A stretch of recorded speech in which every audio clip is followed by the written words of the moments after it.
podcasts you love. From people you trust. This is TWiT.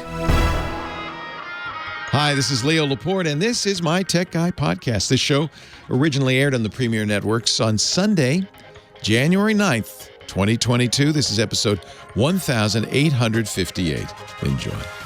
The Tech Guy podcast is brought to you by ZipRecruiter. You know, several industries are projected to grow this year. If you own a business in one of these growing industries and you need to hire, well, I can tell you where to go. ZipRecruiter. They find qualified candidates for your job fast. Try ZipRecruiter for free today at ziprecruiter.com/techguy. Well, hey, how are you today? Leo Laporte here. Yes, it's Tech Guy time. Time to talk computers and the internet and home theater and digital photography and smartphones, smartwatches, augmented reality, all that jazz. 8888 Ask Leo is my phone number if you want to talk high tech. I'm here for you, baby. I'm here to talk high tech. 8888 Ask Leo, toll free from anywhere in the U.S. or Canada. Outside that area, Skype, something like that. Anything that can call a phone number via the internet should work just fine and cost you nothing. Website, techguylabs.com. Same address, new site.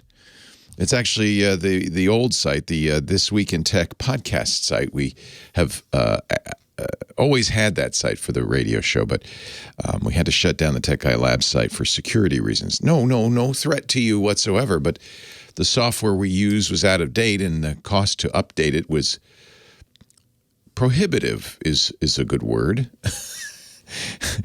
Breathtaking, awe-inspiring, other good words.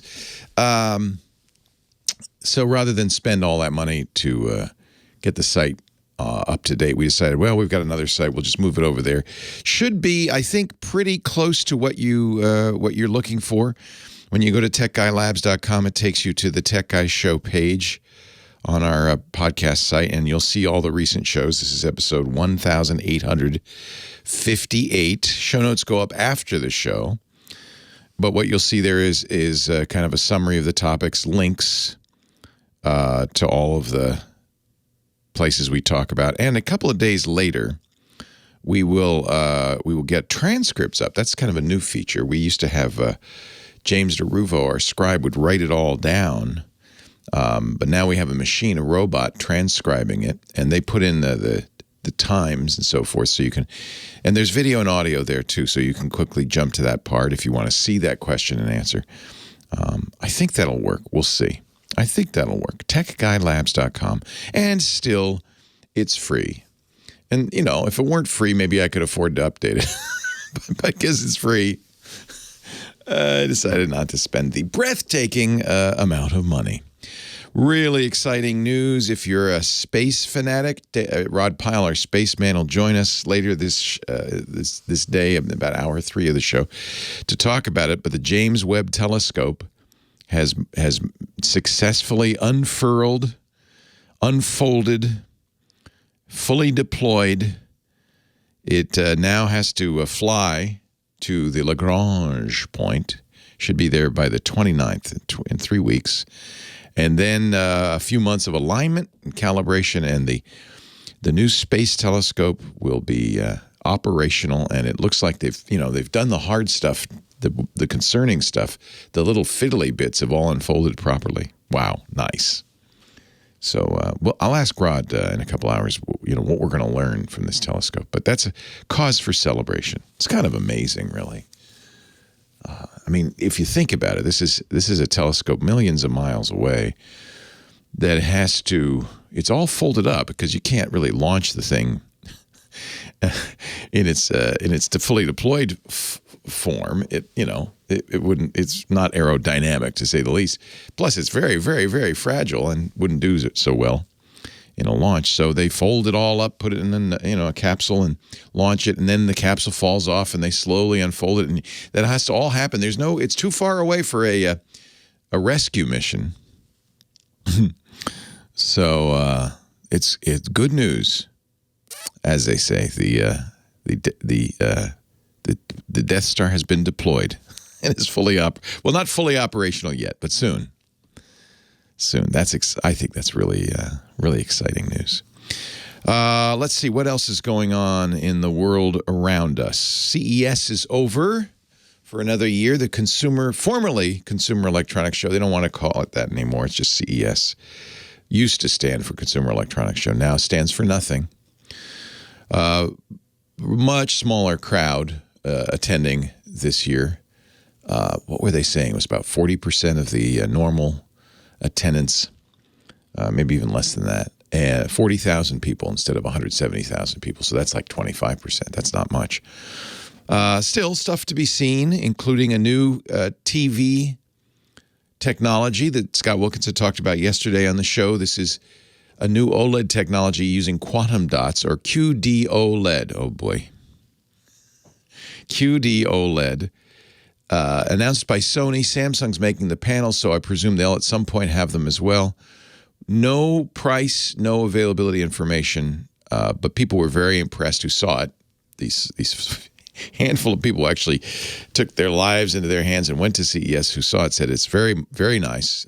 Should be OLED technology. We've already talked about how good OLED is. Really, really amazing. But in the past, it's been a little dimmer than LCD TVs will. Now it will not be. This is going to make them much brighter, much more suitable for all kinds of rooms. Salesforce, you've heard of them. They're widely used by companies who have sales teams.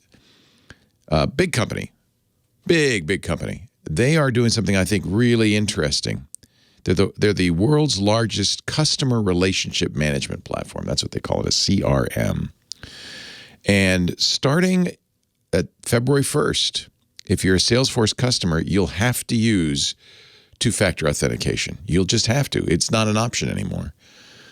That's a risky thing to do when you're a commercial business, to say, you know what, you guys, we got to. But it is the case. It should be mandatory, I think.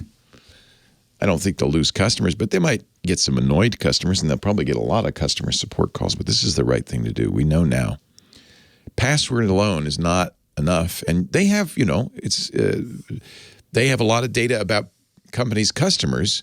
Customers, quite reasonably, are not happy when that data gets accidentally leaked to the public. So I think it's fair for Salesforce to say, it's your duty to fully secure your customers' data, and we're going to help you by requiring two-factor. Google's started to do that for some accounts as well.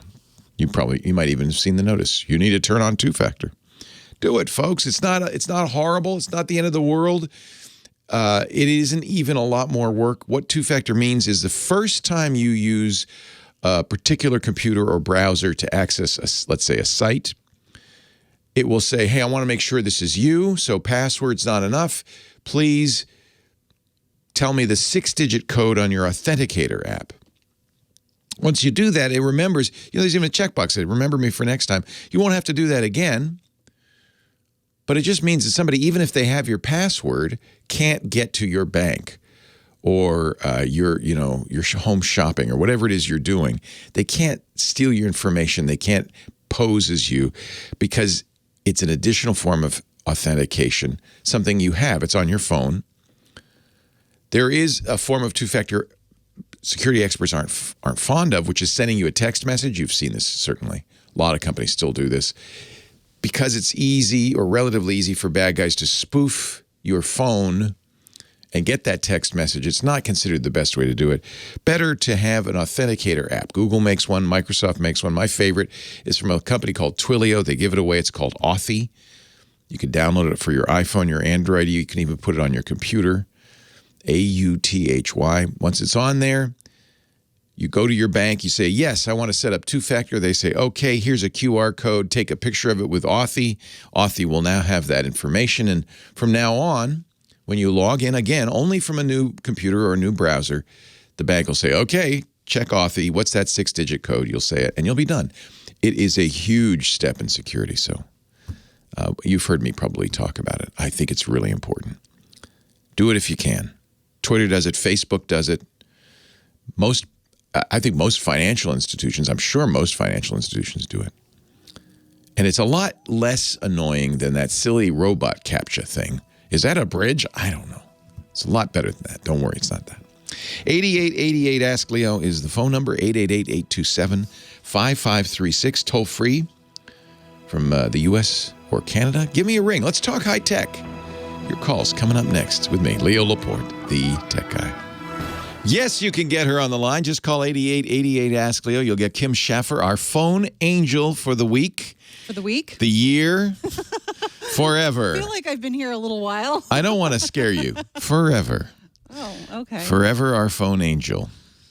So I want to correct myself. I said the Webb telescope was millions of miles away. It is merely 688,683 miles away. Only 400,000 off. Yeah, 300,000 that's a little bit off. So big deal. Big deal. Big deal. It's nothing in the grand scheme of things. Yeah, be almost a million miles away when it gets to its destination. We'll talk about it with Rod. He knows the numbers better than I. He's the pro. He's our spaceman. He's the spaceman. He's our rocket man. Yes. So who should I start with on this fine Sunday? Karen's had some hacking problems in the past, and it sounds like they're getting worse. Oh, boy. Uh-oh. Oh, boy.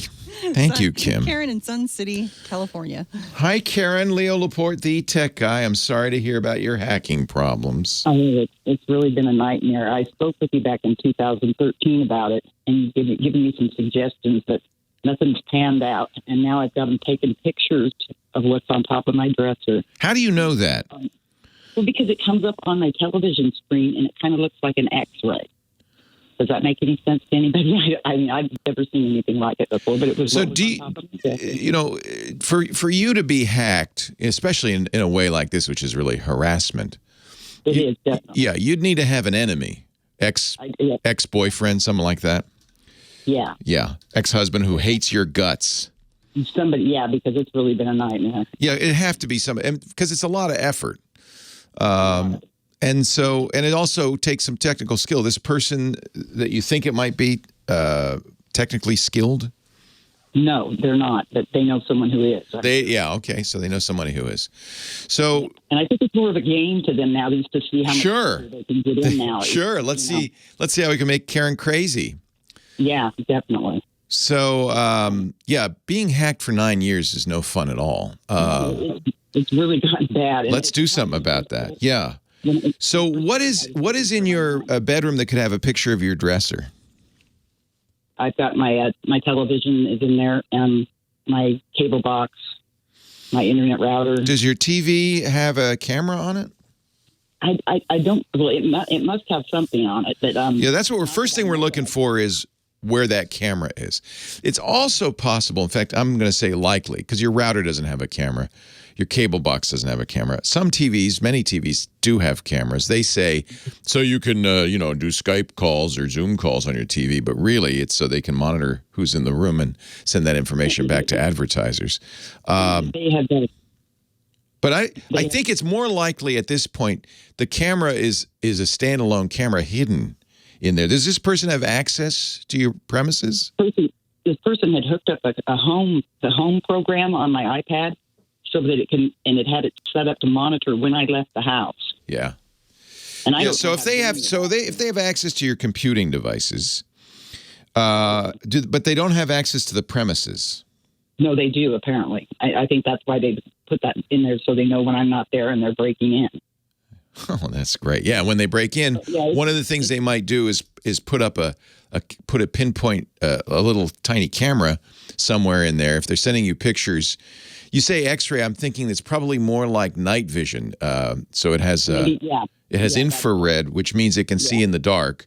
That's really disconcerting. So there are ways to detect cameras, hidden cameras, which essentially involve shining a light into it, and it beams, and you see the light beaming back as a red dot. But boy, I'm thinking at this point, you need somebody, an expert, to come in and help you with this. I can't get a hold of like communities. I don't trust anybody because a lot of times I'll open my iPad and a letter that I had written to Google for help will be on my iPad. Holy cow. So it's like, yeah. Yeah. I mean, certainly I would go through all your devices and wipe them, start over. I have. I have. And it comes back. It comes right back. It's like, and if I get a new phone, I've spent so much money on phones. It's like they know I've got my new phone, and I get a weird link sent to my phone number before I've even got a chance to use it. Yeah, and it'll tell me the call's failed, and then it goes through anyway. It's terrible. Oh, I'm so sorry.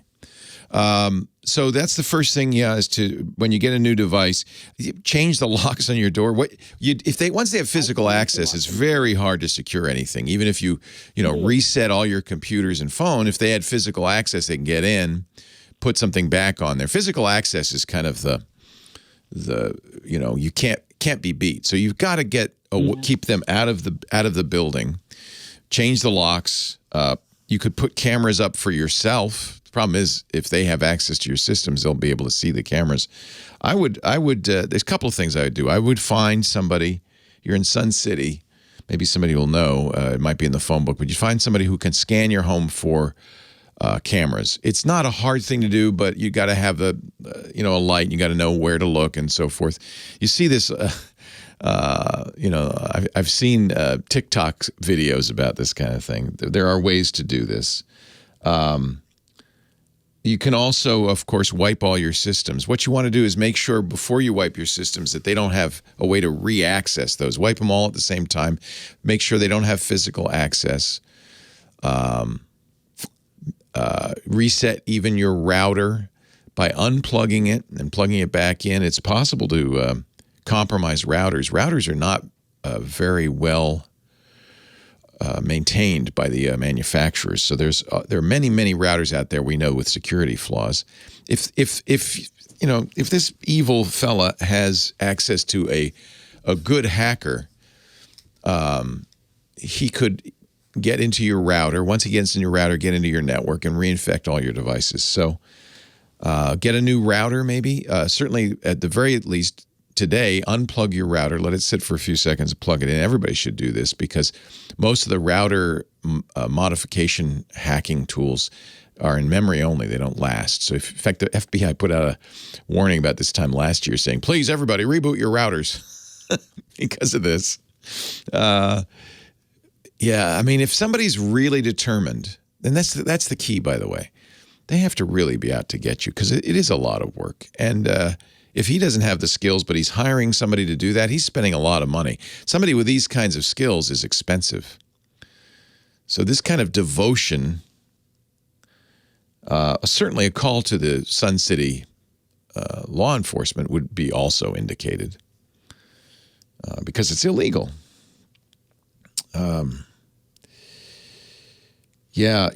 Somebody's saying this is not a bad idea. See if your neighbor will set up a camera across the street just to see if somebody's entering your home. You got to keep them off the premises. That's job one. Then it's not so hard to get rid of everything else. It's just software. But you got to change your locks and keep them off the premises. It's a scary thing, isn't it? And the problem with technology is we don't really understand what's going on. There's so much stuff all around us. We feel like we're being surveilled all the time. Leo Laporte, the tech guy.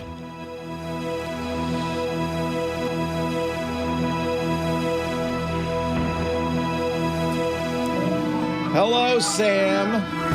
Hello, Leo. Are you sitting in front of a Chevy Silverado truck? I am. The Silverado EV. Yeah. What do you think? It's a good-looking truck. My friend, who is a Chevy truck owner, he didn't like the looks of it. He says, "What's with the bed? It's not a real long bed and stuff." Well, it's actually a longer bed than what you get on most crew cab pickups. Because you can fold the front the thing down. With the unibody design that they have, like most pickup trucks, you have a separate bed and a cab. And so that front wall of the bed, the gap between the cab and the bed, and the back wall of the cab takes up space. Right. So, like on the F-150 Lightning, which is about the same size as this, the bed is only 5.5 feet long. Right. On this one, it's just shy of 6 feet. So it's like almost 6 inches longer. It looks like a shorter bed, but because you can fold that thing down. Yeah. Yeah. And then you've got the mid gate. You can put that down, and then you get 9 feet. And then you put the tailgate down with their multi-flex tailgate, and the stop on the back, you can have up to almost 11 feet That's amazing. objects in there. So it's actually quite flexible. But there are some challenges with this thing. Like it's going to be really, really heavy because of the batteries. They're launching only with the 200 kilowatt hour version of 400-mile range. Wow. And that's a lot of kilowatts. Mine is 88 kilowatts. Yeah. Yeah. I was at a briefing for this thing just before Christmas, and we were in a studio and got to see it in person. And I asked them how much this thing weighs, because the Hummer EV, which this is based on the same platform as the Hummer EV, weighs 9,000 pounds empty. Wow.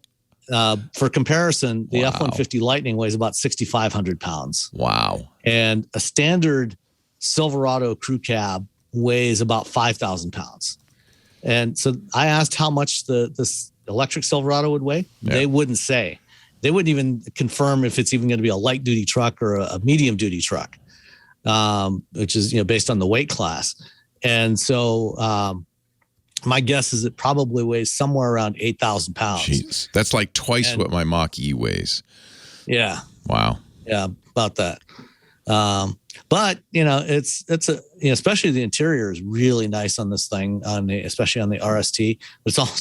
They're launching in the spring of next year. They're launching the work truck version, and then in the fall of 2023, they're going to launch the first of the consumer trucks, the RST, which is going to be $105,000. And then after that, they'll start rolling out lower trim levels. Why do companies, are trucks very profitable, or just a very popular form factor? Or what? Oh, yeah, they're extremely profitable. The Ford F-Series truck has been the top selling nameplate of any kind in the U.S. for 40 years. Yeah. And do people actually need trucks, these people, or they just like to drive one? Most consumers just like to drive them. Yeah. But commercial customers need them. I want a truck, but I don't want to really drive a truck all day. So most consumers that buy trucks would be better off with something like the new Ford Maverick, which is much smaller, right, and has all the utility they actually need. Right. Right. And then Mari Barra spoke at CES, right? She did. Well, she spoke virtually at CES. She wasn't actually there. Yeah, I don't blame her. Did she say anything? Well, wait a minute. We'll find out in moments, because your segment is next. Here we go. All right. Hey, before we go on with the Tech Guy Show, brief interlude to tell you about our sponsor, the great folks at ZipRecruiter. I come from knowledge on this one, because when we hire, we use ZipRecruiter. It is the best way to hire. I know we've had a tough couple of years, but I'm just bullish. I feel like we're coming back, baby. 2022 is going to be the year business in America comes back. In fact, some industries are really projected to grow even more this year than ever before. Sustainability, new eco-friendly services and products are cropping up. Pet services through the roof. Perhaps you've tried to find a dog walker. Good luck. More training, more walking, more feeding services are needed because of all those pets people adopted during the quarantine. Fitness, yes, we're going back into the gym. Health and wellness apps, even non-traditional workout studios. Peloton, through the roof. Kickboxing, through the roof. Digital events and conferences, of course. Services for planning and hosting online events, they're hiring like crazy. Home improvement. If you're stuck at home, might as well have a nice one. So people are renovating, they're decorating. Look, if you work or own a business that is in one of these growing industries or a range of other industries, you probably need help now, right? That's really what's going on. A shortage. We need workers. Well, there's only one place to go, ZipRecruiter, for many reasons. First of all, that post you put on ZipRecruiter immediately goes to the widest possible audience, 100+ other job boards, social media, Facebook and Twitter, everywhere. So you're much more likely to reach your candidates. But then there's some secret sauce that ZipRecruiter does, and I think and I know from experience, this is amazing. They already have millions of resumes. People come to ZipRecruiter to apply for jobs. What they'll do is they'll look at the qualifications for your job, and they'll match you with existing resumes, and then they'll say, invite these people to apply. And here's a really good secret. When you ask somebody to apply for your job, they are much more likely to apply, follow through, no more ghosting, and they're also much more likely to be the right candidate for your job. So ZipRecruiter reaches out to the most people. It actually brings you people. That's why most people who use ZipRecruiter will get a qualified candidate within the first day. Our experience was within the first couple of hours, really great candidates. They come rolling in. It's just the best, the only place to get hire for your next job opening, ZipRecruiter. And by the way, right now you can try it out for free at ZipRecruiter.com/techguy. No wonder ZipRecruiter is the #1 rated hiring site in the U.S. That's thanks to G2 ratings. I'll certainly give it a #1 rating. We love it. Try it for free, ZipRecruiter.com/techguy. If you're in the fortunate position of growing, in the unfortunate position of needing people, solve that vacancy. Fill it up with ZipRecruiter.com/techguy. ZipRecruiter, ZipRecruiter.com/TECHGUY. I think it's the greatest. ZipRecruiter.com/techguy. Thank you, ZipRecruiter, for supporting the show. And thank you, Tech Guy listeners, for supporting us by using that address so they know you saw it here. ZipRecruiter.com/techguy. Now, back to the show. Sam Abuelsamid is a low rider in his old Miata. He's way down there. Principal researcher at Guidehouse Insights. He is the podcaster of Wheel Bearings at wheelbearings.media, and he joins us every week to talk automotive tech. Happy New Year, Sam. We missed you. Happy New Year to you too. Well, actually, we talked last week. Oh, well, never mind. I didn't miss you at all. January 2nd. That's right. Happy New Year. I couldn't talk about. I knew about the stuff I'm going to talk about today, but couldn't talk about it yet because it was still under embargo. Ah, and what is that, pray tell? So if you're watching the video stream, you can see behind me is the 2024 Chevrolet Silverado EV, which is GM's new electric full-size pickup truck. This is going to be their competitor to the Ford F-150 Lightning, and if the Cybertruck ever comes out, it might compete with that as well as other things. And this is based on the same platform as the GMC Hummer, so it's using GM's new Ultium battery and propulsion system. It's roughly the same length overall as a current Silverado crew cab pickup truck. But it's all electric, has about a 400-mile range. Wow, initially. That's a lot. Yeah. Can you do with it what you could do with the F-150, which is power your house? You can't power your house yet, but they don't have that full house, power backup system like you have on the F-150. But you will be able to charge other EVs with it. Oh, wow. That's nice. It has 10 outlets around there with about 10.2 kilowatts of power available. Wow. Including a 240 volt outlet, so you can plug in your 240 volt charge cable and charge up other EVs from it. Who's the market for this? Is this a work truck? I mean, I really got the feeling the F-150 was a work truck, that the Lightning was. Yeah. Yeah. So they're offering both a work truck and consumer versions of it. They're actually launching the work truck first. Mm-hmm. It doesn't come out until spring of 2023, so it's going to be about a year behind the F-150. Ford actually, the day before GM revealed the Silverado, Ford officially opened the order books for the F-150 Lightning. So they started sending out email invitations to people who had put in their reservations for the F-150 and started converting those into actual orders because they're getting ready to start production on those, full production. The Silverado work truck launches in the spring of next year, about a year behind the F-150. And then in the fall of next year, they'll have the first edition RST, which is going to be their top of the line consumer version, which is going to cost $105,000. Yikes. And they started taking reservations for those right after the press conference on Wednesday.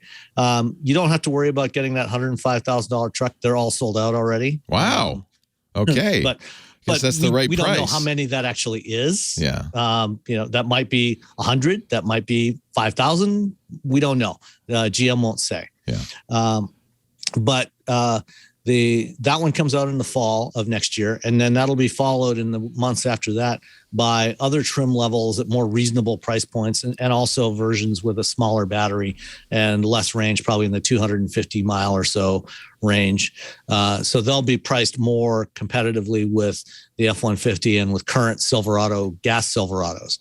But that, I mean, this truck is important, because a lot of Americans buy trucks, a lot of commercial customers, fleet customers. You were saying off the air that the F-150 is the most successful badge of any car, any vehicle in the U.S. Yeah, well, the Ford F-Series, the GM full-size pickups, and the Ram trucks are the 3 top-selling vehicles of any kind in the United States. Wow. And they have been for decades. Interesting.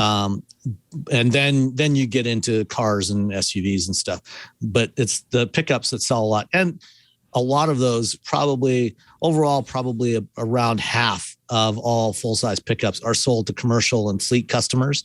You see them being used by park rangers and local utilities. All kinds of utilities use them. Carpenters, tradespeople use them for all kinds of things. I live in cow country in Northern California, and the truck to car ratio is quite high. I'm sure it definitely is. Yeah. And any rural areas, you definitely find a lot of them. Yeah. And they're very profitable for manufacturers, which is why the legacy car maker, especially the Detroit car makers, are really focusing on getting these trucks to market as soon as they can. But I don't think this was actually the most important thing that GM showed, from a mainstream standpoint. Yeah, GM's certainly going to sell a lot of these, but I think the vehicle that is actually the most interesting, turn myself off here, is the Chevy Equinox EV. Which is this going to replace the Bolt? They've had problems with the Bolt, obviously. Mm-hmm. I don't know if it's going to be a direct replacement for the Bolt. It's actually kind of a size class up. It's a little bigger than the Bolt. Yeah. So this is probably going to replace the current Equinox. Despite the bad rep the Volt's gotten, and of course GM is replacing all the batteries and all the Bolts. Mm-hmm. We love our Chevy Bolt. It's a great little vehicle. Most Bolt owners do love them. Yeah. But the Equinox is, this is actually the vehicle. After the Silverado, the Equinox is Chevrolet's best-selling vehicle. They sell about 300,000 a year of those things. Yeah. And so they're doing an electric one. And this one is going to be priced starting at $30,000 before tax incentives. Wow. Okay. That's one of the other reasons we like the Bolt, because that's, the Bolt was inexpensive. After incentives, we got it down to almost 20,000. This is in that same range. That's really good. That's really good. And this is the compact crossover segment. So vehicles like the Equinox, the Toyota RAV4, Honda CR-V, Nissan Rogue, these are the top selling non-pickup trucks in the U.S. So there's a lot of momentum now for the big automakers to move to electric. They all seem to be jumping on this bandwagon. Absolutely, yeah. Even though America doesn't necessarily seem to be jumping on the bandwagon. Well, I think that is changing. In the past year, in 2020, roughly about 1.4% of all vehicles sold in the U.S. were battery electric vehicles. In 2021, that was 2.6%. Oh, it doubled. Okay. And we only had 20 different EVs available in the U.S. market out of a couple of hundred different vehicles. This year, by the end of this year, we'll have 40. By the end of next year, it'll be closer to about 70 or 80. So there's a lot of new EVs coming to market segments, different market segments and different price points that people actually buy in the U.S. market. And that's going to make a huge difference. I mean, as an example, Ford has so many reservations for the F-150 that the other thing that they announced this past week was that they were almost doubling their production capacity for it again. When they started construction of the factory for those things in mid-2020, they were planning on 20,000 a year. By the end of 2020, they had doubled that to 40. By last August, it was up to 80. Now it's going to be 150,000 unit annual run rate by the middle of next year. Wow. Yeah. So it's interesting. I mean, the government is kind of pushing them this way. The companies are pushing consumers this way, but consumers seem to be going along for the ride. By the way, I'm a little biased. I'm a very happy owner of 3 electric vehicles. We have a Ford Mustang Mach-E, the Bolt I mentioned, and Lisa just got the electric Mini Cooper, and we just love them. And most gas people station do in ages. once they drive them. Yeah, they're fun to drive. Not perfect for all situations, but it's interesting. So, I mean, do you think we won't see gas vehicles at some point in the future? At some point, yeah, but it's going to be a while. You're still going to be able to get gas vehicles until, probably, mid to late 2030s at least. Yeah. GM is targeting going all electric by 2035 or so. But you'll still be able to get gas vehicles for a long time to come. They've been very aggressive. Yeah. Sam Abuelsamid, principal researcher, Guidehouse Insights. Listen to his podcast, Wheel Bearings. It's at wheelbearings.media. He joins us every week. Thank you, Sam. Thank you, Leo.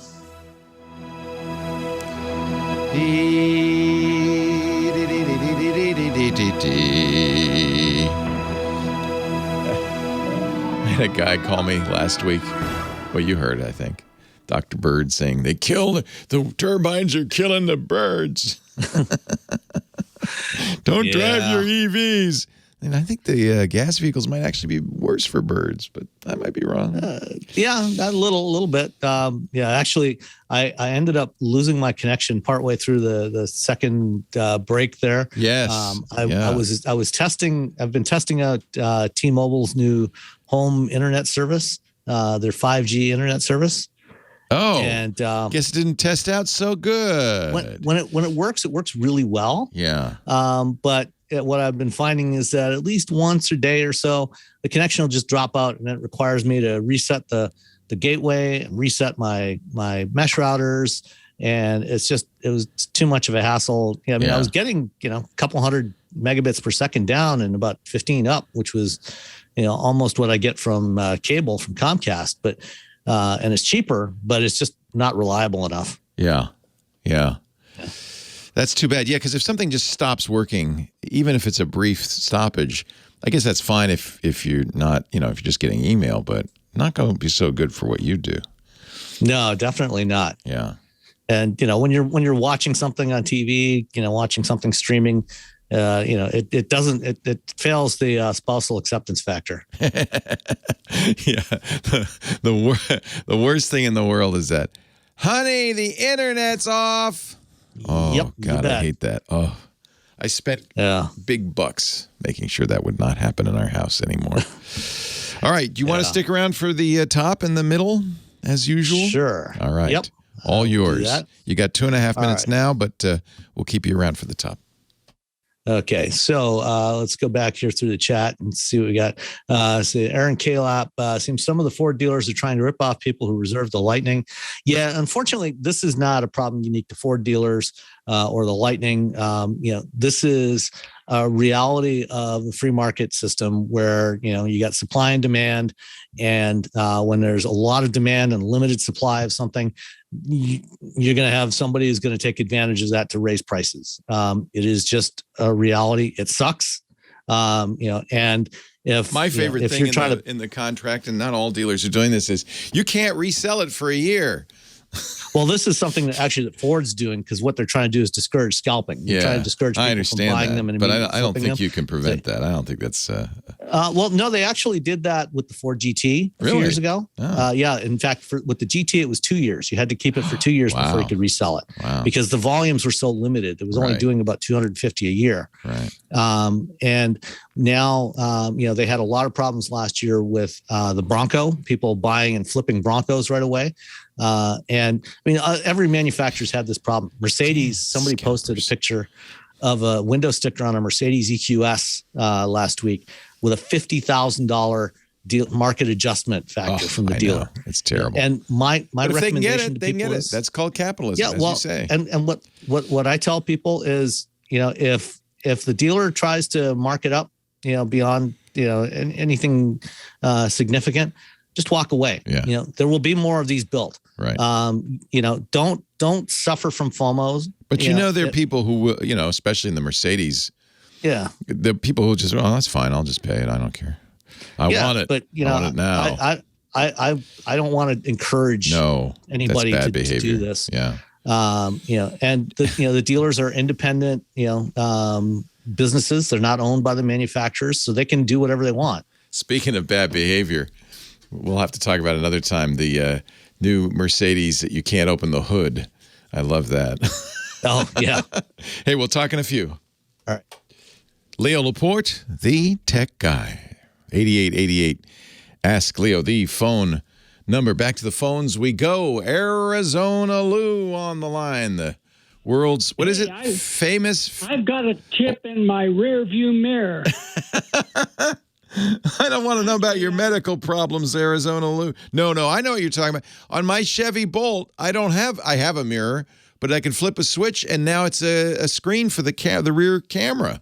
I love that. Actually, I don't have a chip in my rear view mirror, but you want to talk about things with a chip in them, so that's how I got in. Yeah, that's how you got in. But there are, believe it or not, cars with chips in their rear view mirrors. So, yep, I've got it in mine. Anyway, the question is regarding rear view mirrors from last year's last show, and Sam Abuelsamid might have something about this.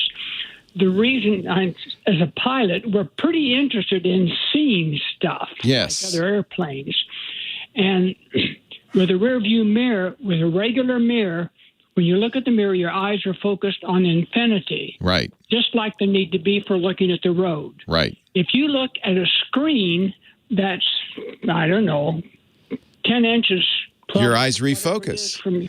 And I will, you know what? This is absolutely true. And again, yeah. The road. When I use the camera on the Bolt for the rear view mirror, it's a little disconcerting because it's exactly right. I'm focused at a distance looking out the windshield, and I look up.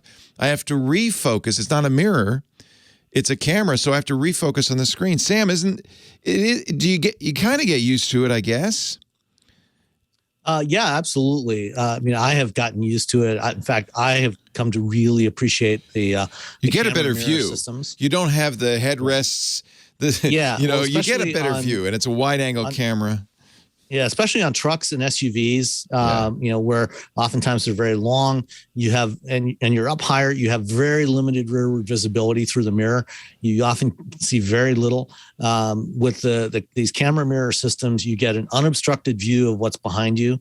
You can usually switch, between different field of view, so you can get something that's relatively normal, like a 1X, or you can switch to a wide angle view, depending on where you are. It does require slight refocusing. It's not that bad.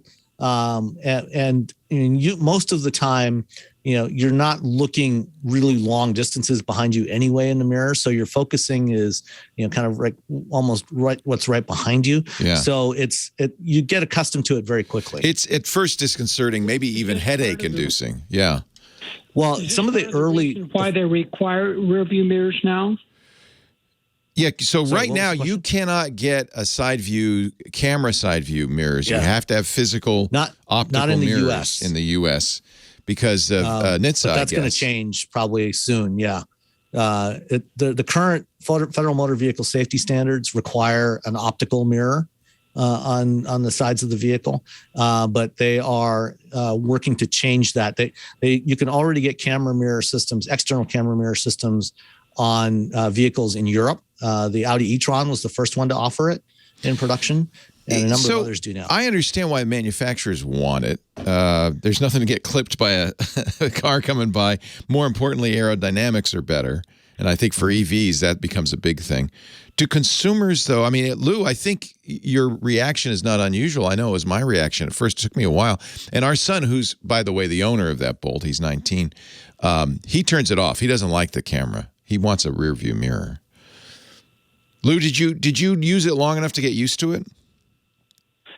No, I never used one. My van does not have one. It has optical mirrors. Yeah. But I do have a GPS and so forth, so I know about focusing. And it does take a little while to adjust to the distance. It does. You get used to it.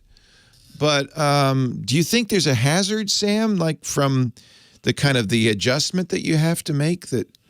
Or will people just it'll become like everything else in this modern age, we'll just get used to it and it'll work fine?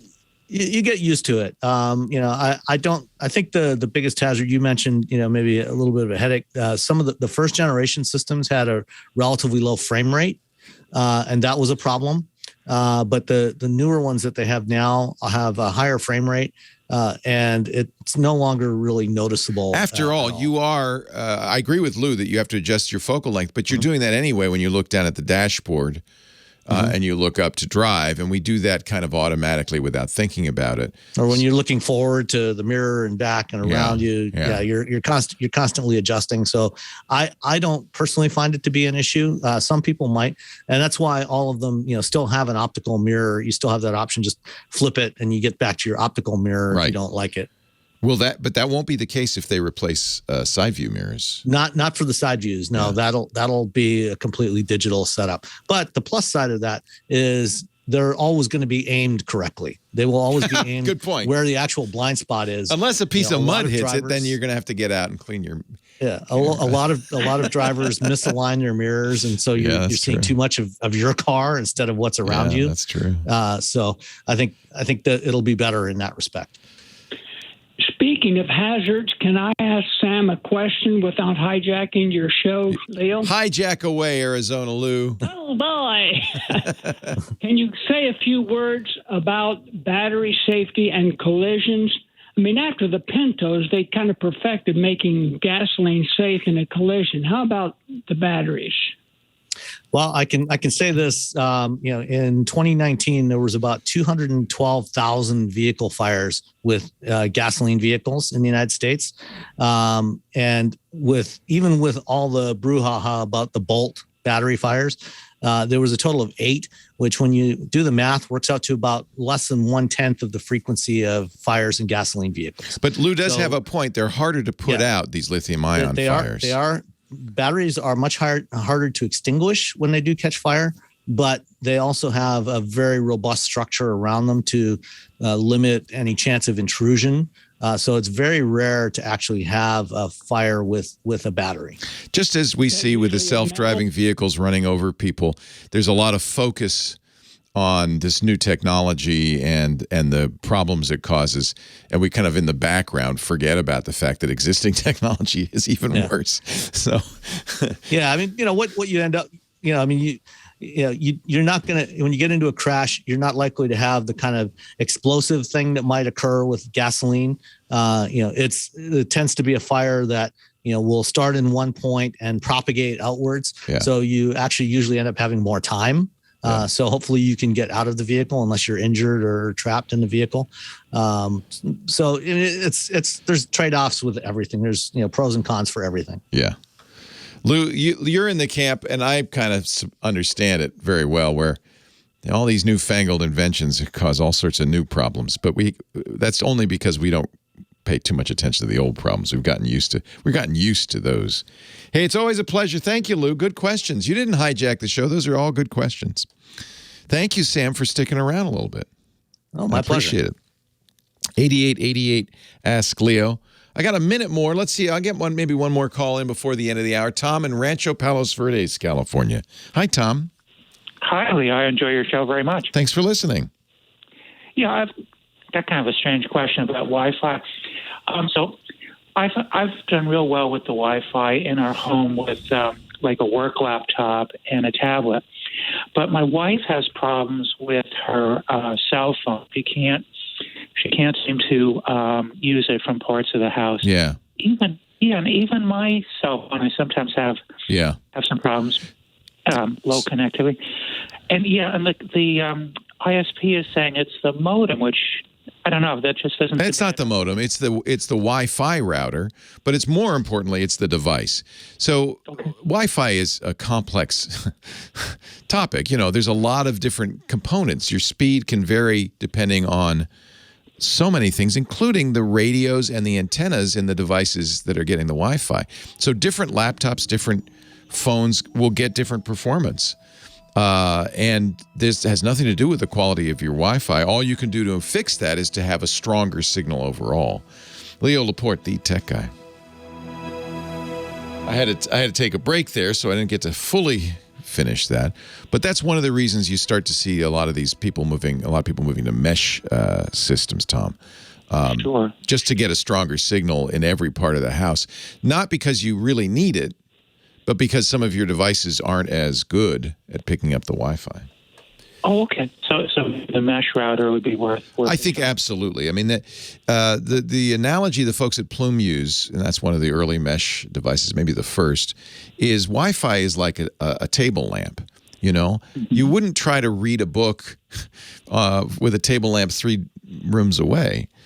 Sure. You know, so Plume, and their idea was you put a little Plume in every room, and you have now little pools of Wi-Fi in every room. I don't know if that's the right solution. That's what Comcast is using. They bought into Plume. But Eros, I think, are very good and solve that problem by just putting more little access points around the house. And so if your wife's really going, Sam and I were just talking about this, honey, the internet's down.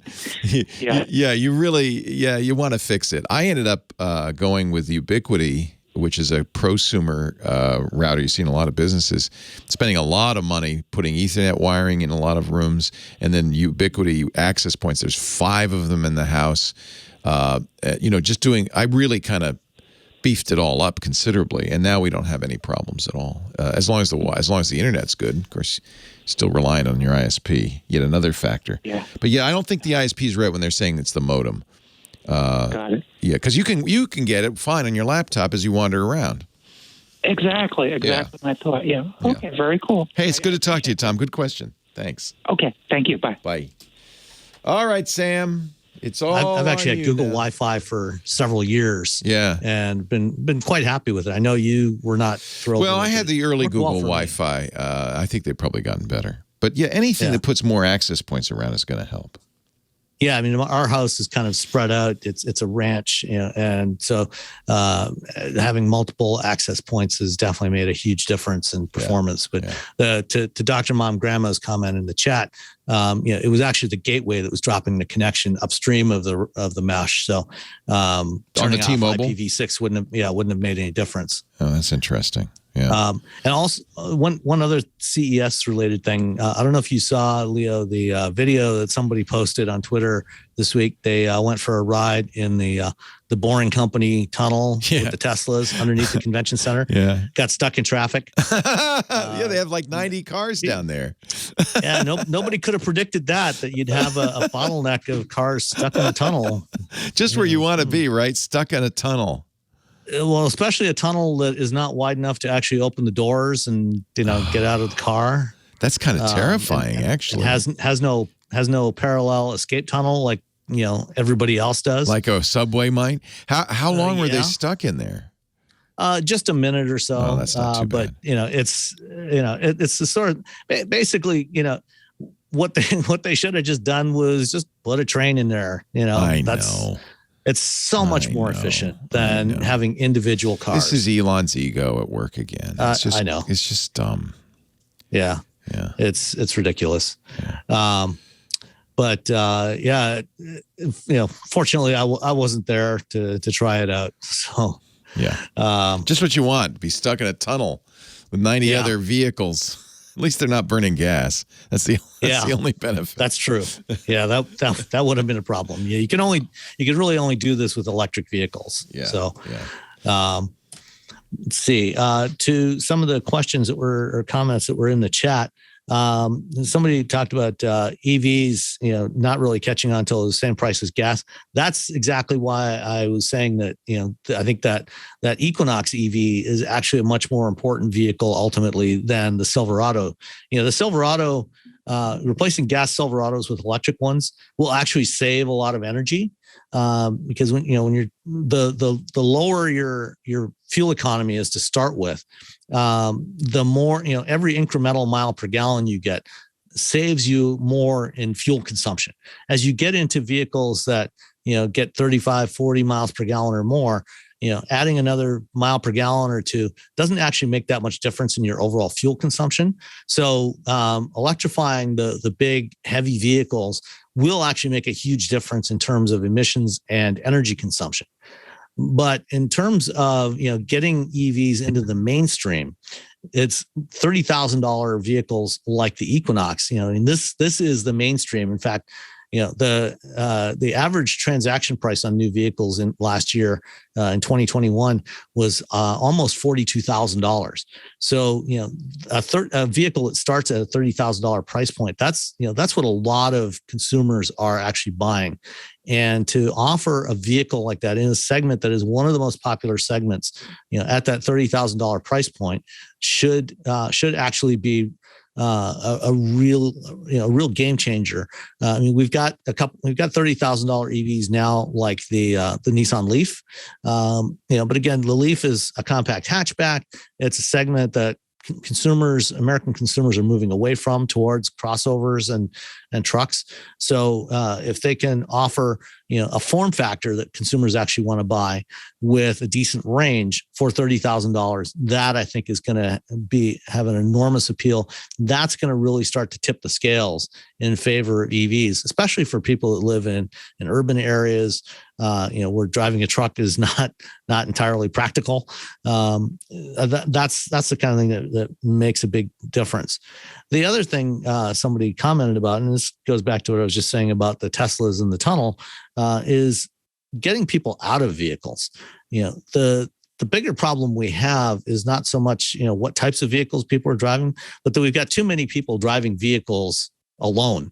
Now, obviously, during the course of the pandemic, that has in some ways gotten worse because people have been reluctant for a long time to get into public transit or be in spaces with other people where they might get sick. That is hopefully starting to alleviate. We'll see. But ideally, what you want to do is get fewer vehicles on the road. That's what get people either into shared vehicles or into public transit. That's what actually starts to have an impact on things like congestion and pollution. So the vehicles you have left, you want them to be electric as much as possible, but then you also want to get more people using shared modes of mobility. Because another problem that we have in cities is the amount of land mass that is devoted to parking. In the United States, we have about 7 parking spaces for every vehicle we have on the road. And in a lot of urban centers, as much as 25 to 30% of the land mass is dedicated to parking cars that aren't doing anything. And that's a huge waste. You look at a place like San Francisco and a lot of other cities where you have shortages of affordable housing. If you could convert some of that space that's dedicated to parking cars that aren't doing anything to build, residential buildings, that would make an enormous difference in the quality of life for people, making it more affordable for people to live. And it's also so much easier to get around a city in public transit than trying to drive around, trying to find a place to park. See, Twisted Mister talks about future cars will only have heads-up displays. The IP is going away. I think we as heads-up displays get more affordable, we are seeing more and more of them in more mainstream vehicles, and I think it'll be a while before we eliminate the IP entirely. What we're seeing with a lot of newer EVs is minimizing it, getting it a relatively small 7 to 8 inch. Basic display like what Leo has in his Mach-E that shows you your speed and a few other bits of information, and then most of it is in the HUD. And I think that's actually a good idea, especially as we start to see the rollout of augmented reality heads-up displays. There's a couple out there now. Mercedes on the new S-Class has an augmented reality HUD. If you've used a HUD, typically, all of the information is displayed in a single plane that looks like it's floating out over the end of your hood. So about 3 to 4 feet away from you. With these augmented reality HUDs, they're actually able to display information at different focal lengths. So it appears to be floating at different distances out in front of you. And so, for example, when you're using navigation with this Mercedes system, and Cadillac's launching one on the Lyric this spring as well, it shows you your navigation prompts floating out over the intersection where you're actually supposed to turn. And then as you get closer to it, it grows, looks like it's getting closer to you. Ooh, and it's cool. It's much easier to use. Thank you, sir. All right. Have a wonderful week. Great to have you. Thanks, Sam. All right. Bye-bye. Well, hey, how are you today? Leo Laporte here, the tech guy. Time to talk computers, the internet, home theater, digital photography, smartphones, smartwatches, battery electric vehicles, whatever's on your mind, if it's got a chip in it. As Arizona Lou said, my rearview mirror has a chip in it. 8888 Ask Leo is the phone number. 888-827-5536. Toll free from anywhere in the U.S. or Canada. We talk a lot about internet and Wi-Fi access, as we did with Tom at the end of the hour, last hour. That's always a popular subject. Why is my internet so awful? And I think it's, people's expectations were that it would continue to be, when you first got Wi-Fi, right? It was great. But you have to remember now, we have lots more devices on that same Wi-Fi signal because all of these little Internet of Things devices are on Wi-Fi. The cameras, the Amazon Echoes, the Google things, all the, your toaster oven. So we have a lot more things. There's a lot more congestion. Your neighbors have Wi-Fi. Everybody's got Wi-Fi now. And a lot of these Wi-Fi routers have been beefed up to have extra strong signals. There was actually a couple of years ago, it was very common to get a Wi-Fi that would blast so strong it would just knock your neighbors off. You would have great internet. But because it's an unregulated spectrum, they were able to make super power Wi-Fi that would just knock everybody else out. I think those are mostly gone because they're not very neighborly. Good news, the FCC has finally gotten court approval to take over this 6 gigahertz range. So there'll be a new Wi-Fi band coming soon. This is Wi-Fi 6E. And that having more bands helps because it helps with congestion. It doesn't help with low quality signals or distance signals. It just helps with congestion because the higher the frequency, the worse it travels. The shorter the distance and also the easier it is to block it with walls or even leaves of trees and humans, things like that. So 6 gigahertz Wi-Fi is not going to be as good as 5 gigahertz Wi-Fi, which is definitely not as good as 2.4 gigahertz Wi-Fi. It's, I've talked about this before. It's unfortunate. We suddenly all have to be, network experts. This used to be the province of a person who is so skilled they probably didn't even work for your company. They came in as a consultant, said, well, okay, we're going to do this, this, and this to set up the Wi-Fi in the company. Now we have to do that in our house. We're suddenly the network gurus. Anyway, if I can help with that, I will. 8888 Ask Leo. Once again, the website has changed. I apologize if that's disconcerting. We've moved it all to the podcast site, TWiT.tv. So you still go to techguylabs.com. It's still free, open to all. We're trying to, give as much value as James did. He did such a good job for us.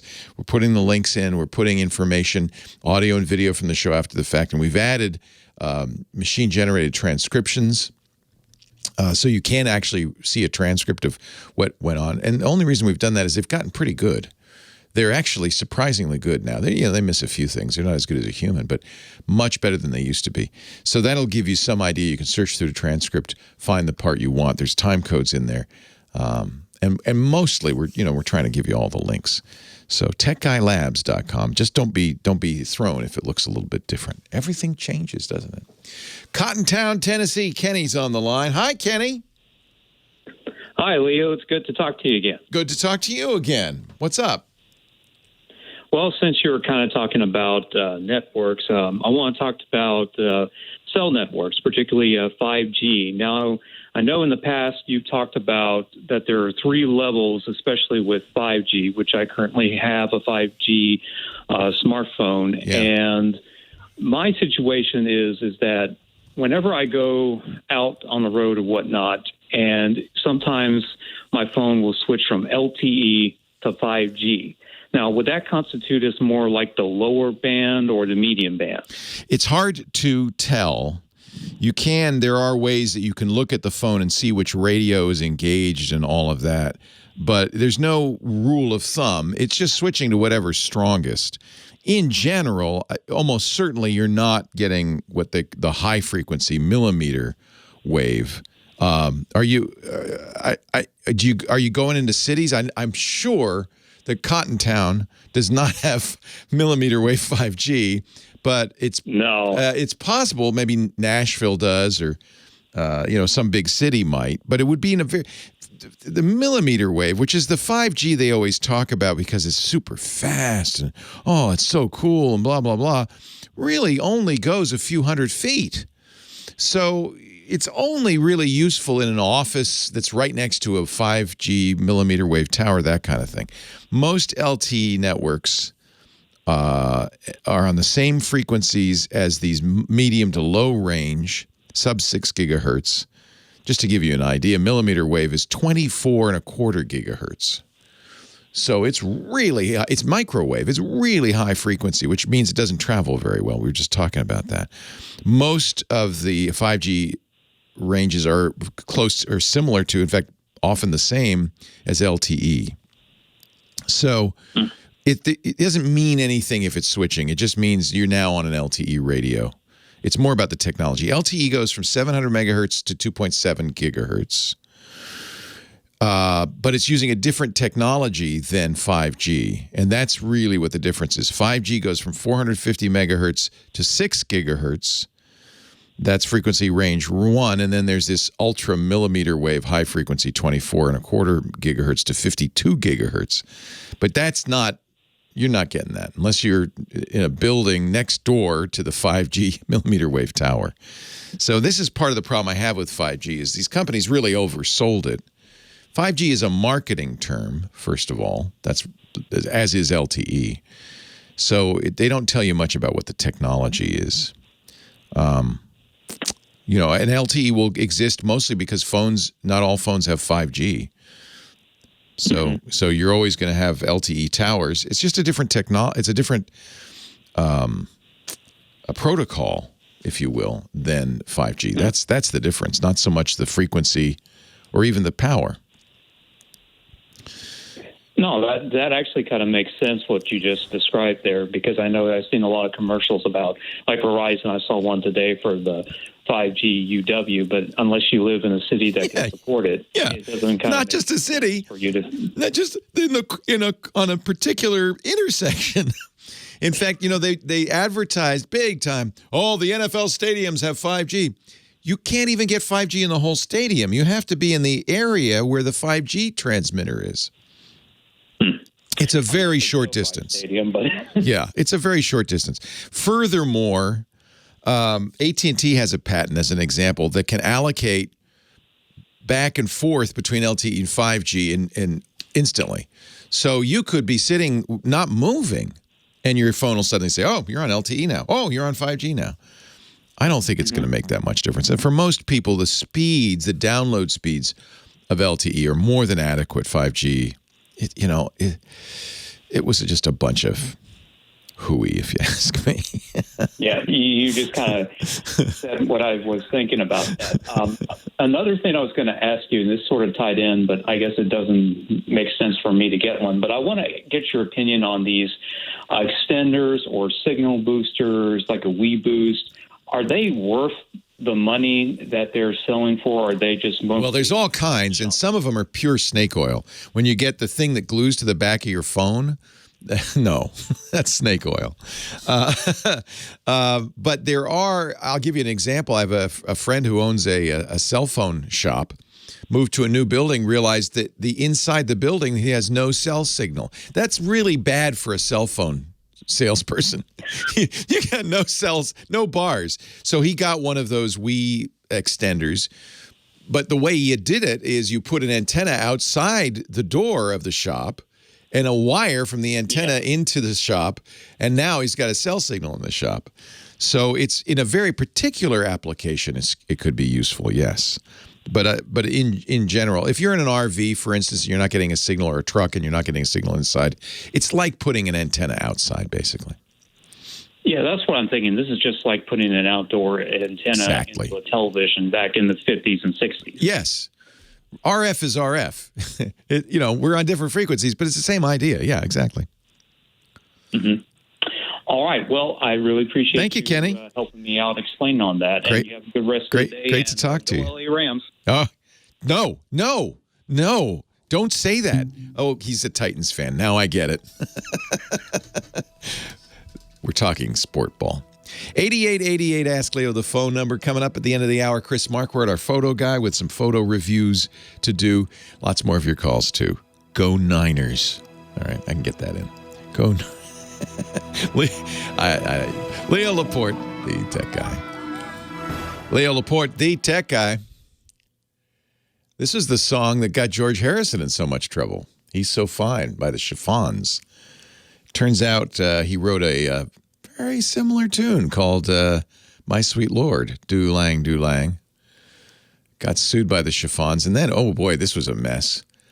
Their manager, Alan Klein, bought the rights to He's So Fine, Do Lang, Do Lang.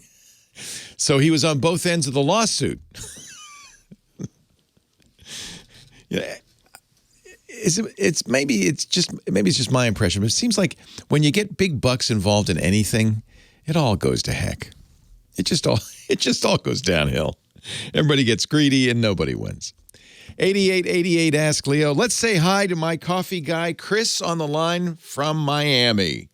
Hi, coffee guy. How are you, my friend? Happy New Year, 2022. Chris, do you work the microphone? You know when you watch a great singer like Mariah Carey singing and she's going to hit those big high notes, she puts the microphone farther away. Sounds like you're actually doing that when you come on. You're working the microphone. Well, I listen to the experts, Leo Laporte, because there is nobody else, not even Rush Limbaugh anymore. And I got to say, I just listen to the best. I got to work the mic. When Celine Dion hits those high notes, you know, she pushes it way. We went to see Alanis Morissette a few months ago, and Alanis is another one who really has a quiet and then very loud, big dynamic range, and she gets 6 feet away from the microphone when she's about to scream.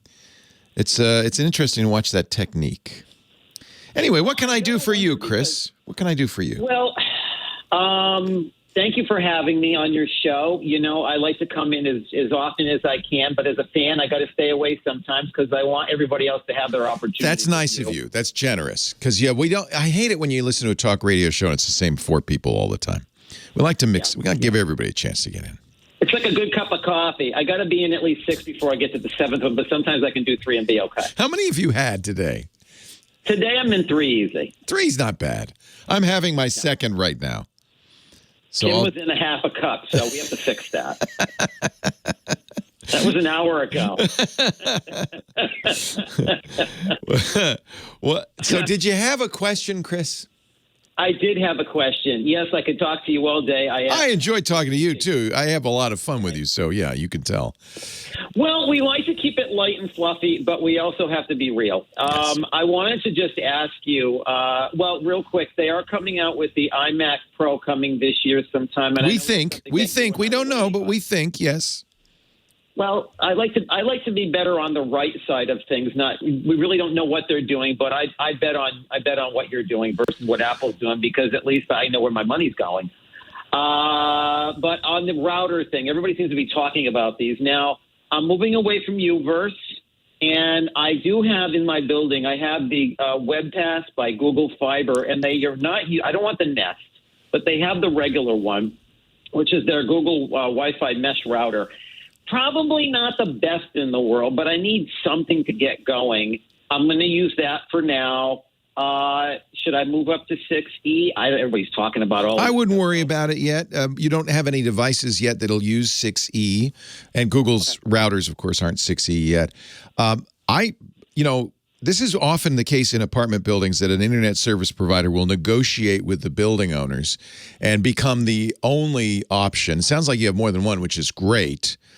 But Google Fiber, if you can get it, I mean, these are rare as hen's teeth.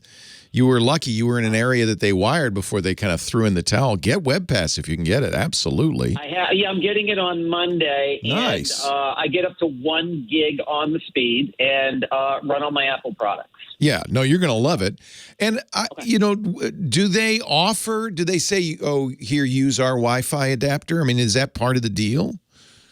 Well, you can. I don't have any other routers except for my. They'll let you use anything. Well, they're going to give me one that they have, which is not the Nest, but the Google router. Which yeah. The Google router's fine. Yeah.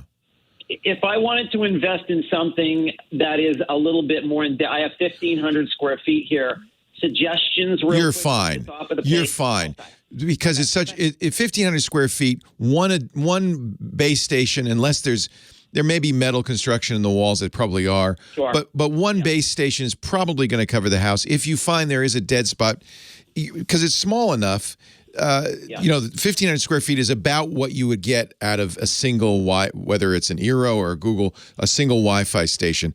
But if there is a dead spot, if maybe your bedroom, because it's distant from where the main connection is, and there's maybe metal in the doors and the walls, so it's blocking the Wi-Fi, then you could get a second one in one of those dead areas. But I don't think you need to. And I think Google Wi-Fi is more than adequate. My daughter, who also lives in an apartment building, I got her Google Wi-Fi because it's about the same size, maybe a little smaller. Yep.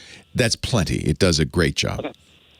Well, it's $99 for a second one. And I said, and I don't mind spending the money. Is that rent or outright? The money. Is that total? Flat? Yeah, that's not bad. Well, don't get it. You know what? It's nice. It's an option. Don't get it until you see you need it. Oh, it's only $70 a month, no commitment for the service. They're going to give you the router for free, and it's $99 if I want another one. But I wanted to ask the expert. I'd wait. I'd wait. Okay. Boy, that is amazing. That I am so jealous. You're in one of 9 cities that has Google Fiber. It's just and by the way, there's a secondary benefit to everybody. In the cities where Google has done this fiber internet, all internet is less expensive because of competition. Competition's a good thing. So but not over here. I mean, AT&T is supposed to have their fiber over here, and the problem is that I'm not going to wait. I don't have time to wait. Don't wait. It could be 100 years from now. Don't wait. You got too much coffee in you to wait. Just go with the. I think the Web Pass is great. I'm jealous. I would get it if I could. Yeah, but your house is wired with Ubiquity, isn't it? Yeah, but I still have to get my internet from somebody, and it's Comcast, which is not my favorite in the world. I spent a lot of money to get their gigabit internet, and it's been fine. But, they're not my favorite internet service provider. They are the biggest in the nation, though. So I feel like I'm in it with you guys. Solidarity, man. I'm suffering with the rest of the country, and that's what counts. You, on the other hand, my friend, you are living large with Google Fiber. Leo Laporte, the tech guy. Have another cup of coffee. We're going to talk photos next. It's time for our photo guy, my personal photo sensei, Chris Marquardt at Sensei, SENSEI.photo. He joins us every week to help us get better pictures. Hello, Chris. Happy New Year. Hello. Happy New Year to you, too. Yes. We are in the middle of an assignment. You pulled last week. Yep. You pulled a slip of paper out of the fishbowl. You still have it in front of you. And the assignment is? The Bright assignment. Bright, B-R-I-G-H-T. Right. All right. Yes. So, I'll talk about how to participate in that in a bit. But you have some photo tips for us in the meanwhile. Yes. And I first titled that Things That Fly, and then I looked into photos of things that fly. And I thought, hey, let's make this about birds, because birds are... There's challenges taking pictures of birds. They move fast and they're distant. You can't get up next to them. So I looked at airplanes first, and airplanes have an advantage. Airplanes in flight are very predictable. Yes. They rarely go zigzag. They're not scared of you. They stay on their trajectory, but with birds, you especially birds in motion in flight, you have a few challenges. So the easiest way to go with birds is probably set a camera up at home near a bird feeder and try to get your longest lens, your best telephoto lens, and try the stationary thing first, because that is way easier. You are going to have 3 major challenges when you want to take pictures of birds in flight, and that is the first, motion. Like, you have to track them. You have to pan the camera to make sure they stay in frame, which, especially with a very long lens, is not that easy. You want to look at focus, because these things change their distance from you. So you have to have a camera that can kind of follow that and stay focused. And then the third is light, because birds in flight, you shoot against the bright sky often. So they are not well lit, and that might be a challenge. So Birds too dark might be a bit of an issue. So let's look at these things in kind of in order. Motion, first of all, look at the shutter speed. If you have a camera that can do your shot, by the way, you can shoot birds with smartphones too. If you have a modern smartphone with a longer telephoto lens built in, or maybe even an additional lens to get some more range, at least those in, let's say, in the garden at your bird feeder, those will probably not be too hard. But back to the motion, the photo that I'm showing right now, that shows the feathers of the birds, the tips of the wings in motion. They're kind of blurry. They are not. That's cool. I like it. They're blurry. Yeah. They're not frozen. It's a cool effect. But if you want the birds to be like frozen, as if they, well, like without any blurs, then of course you need shorter shutter speeds. And that's something that, again, it helps if you have a camera that can set that. Photographers will often set a predetermined shutter speed and say, okay, I want these at a thousandth of a second or faster. Professional bird photographers like my friend Scott Bourne, I mean, they'll have a lot of gear to do this, yes, including very long lenses, super fast focusing devices, and the ability to set the shutter speed pretty fast. And the camera on a what's called a gimbal that lets you kind of swing the camera around. Light is another issue because, again, against the bright sky, makes it difficult to get good exposure on birds unless you use the sun when it's very low, like in the evening hours, and then shoot from the right side where the birds are lit. Or in winter, if you shoot birds in flight over a snowscape, over a snowy landscape, that is pretty much a natural reflector. It reflects light upwards. Yeah. So you get lights under the birds, and that will give you beautifully lit birds. So that is a tip, and it's still winter, so there's a good chance that there might be snow in some areas. Light coming from behind can be beautiful, especially when like bird feathers are translucent. So birds in flight might have like edges of their wings being lit by the sun from behind. This is a gorgeous like picture, I have to say. The water is beautiful. Like what you can do with birds over water. That's a whole interesting genre on itself. The photo I'm showing right now, that shows several photos of the same owl flying, just composited together. And that might give you a good idea that the bird flapping its wings has a motion cycle, and it will look very different at different stages in that motion cycle. Now, it's incredibly hard to hit like the right spot, the one that you think looks best. So what bird photographers will do is they will set their camera to the fastest burst mode they can get, and then they will just fire away. This shows what I think about. I'm thinking about that guy's got some very good fast burst mode, because that's a lot of frames very quickly. And if you're near like a bunch of bird photographers, because birds hang out, especially specific birds hang out in specific areas. So you might find a handful of photographers waiting for a specific owl or something to show up. And if that bird shows up, you will hear like 10 cameras going off at 12 frames a second. It's a bit like a war zone, It's like it's really, it can get quite intense. And of course, you can combine that with blurriness. It's a more artistic thing to use a longer shutter speed with flapping wings, and then it also doesn't become that important at which point in the cycle you catch the bird. Flocks of birds. Here's a composition tip. I try to compose them in a way like multiple birds in a group, so they are actually contained in the photo. They don't stick out over the edges, because half a bird just doesn't look that nice. No one wants half a bird. I've taken pictures of flocks of birds where where that happened, and it irked me a bit, and I cloned that out at the edge. Yeah. So there's nothing wrong cleaning things up just a little bit. And birds and water. Birds and water it's just amazing how beautiful it is when you have reflections of birds in water, especially especially if the water is calm, especially if the water isn't moving much. So play with it. Try the different kinds of things you can do. Again, smartphones might be at a slight disadvantage, but then on the other hand, if you ever try to go through the autofocus menu on a professional camera, that'll take you hours to suss out everything there. It's tough, yeah. It's really tough. World. But boy, the images can be really gorgeous. We solved the problem of birds being scared by going to the Galapagos, where they don't have predators, so they just kind of sit there and look at you. Who are these things?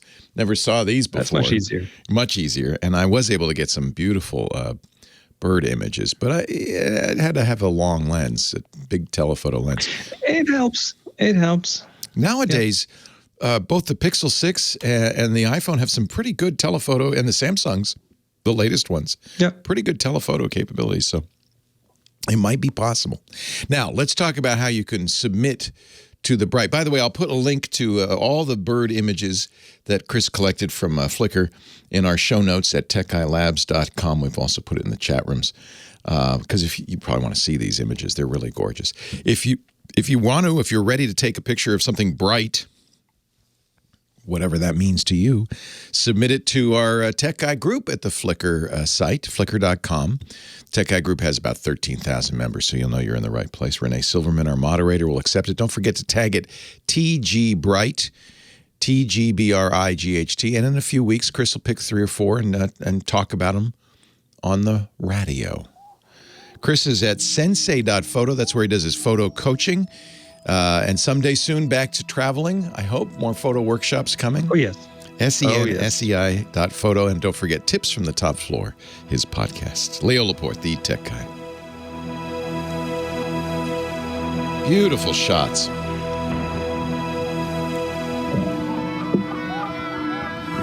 Really love those. Thank you, sir. Absolutely. Are you stuck in the viewfinder villa, unable to move? It's a voluntary. Yeah. I could go out, but I'm limiting that to the bare necessary minimum right now.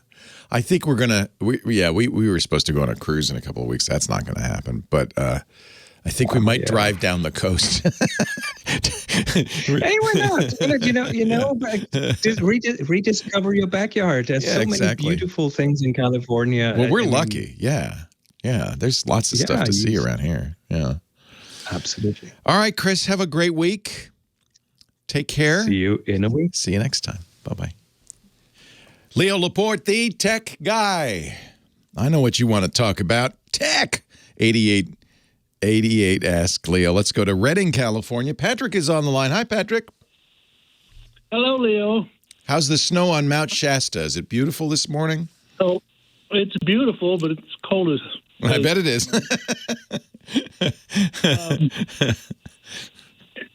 How ironic that I called today, because wait till you hear what I'm trying to take pictures of. Not birds. Flying things. Specifically birds. Okay. All right.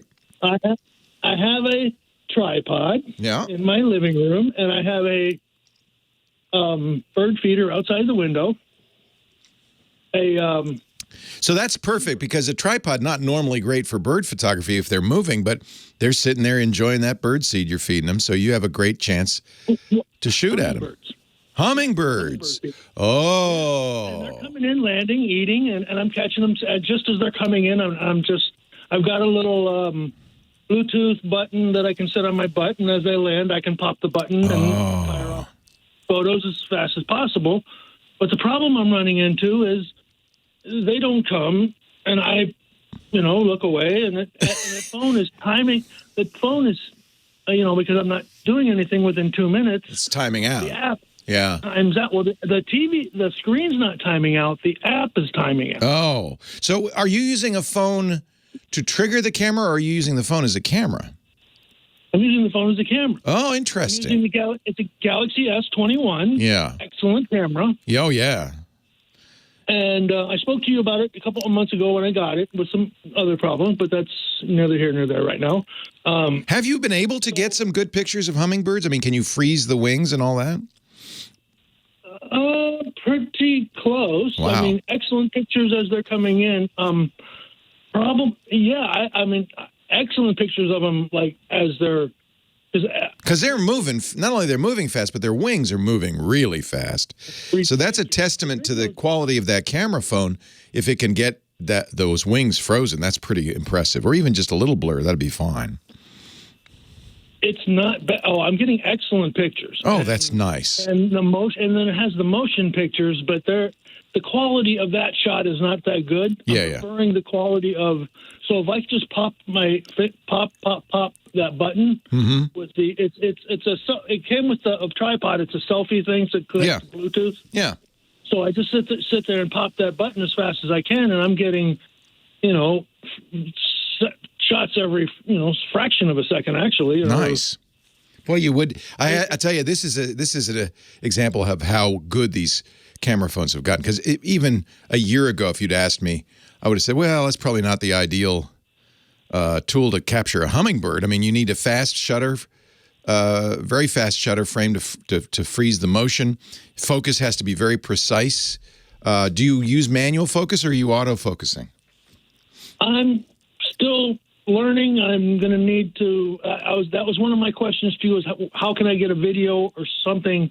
Because I'm computer illiterate and I need.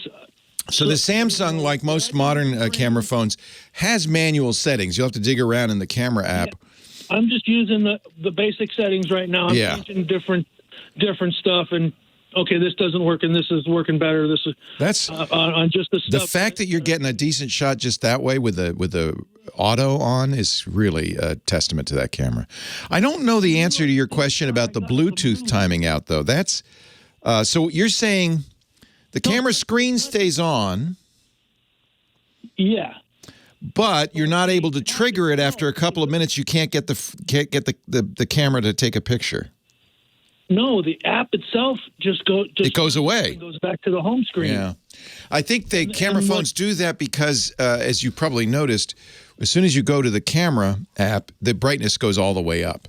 So that you could take the picture, but they don't want to leave it there because that's going to kill the battery. So yeah, I don't have a problem.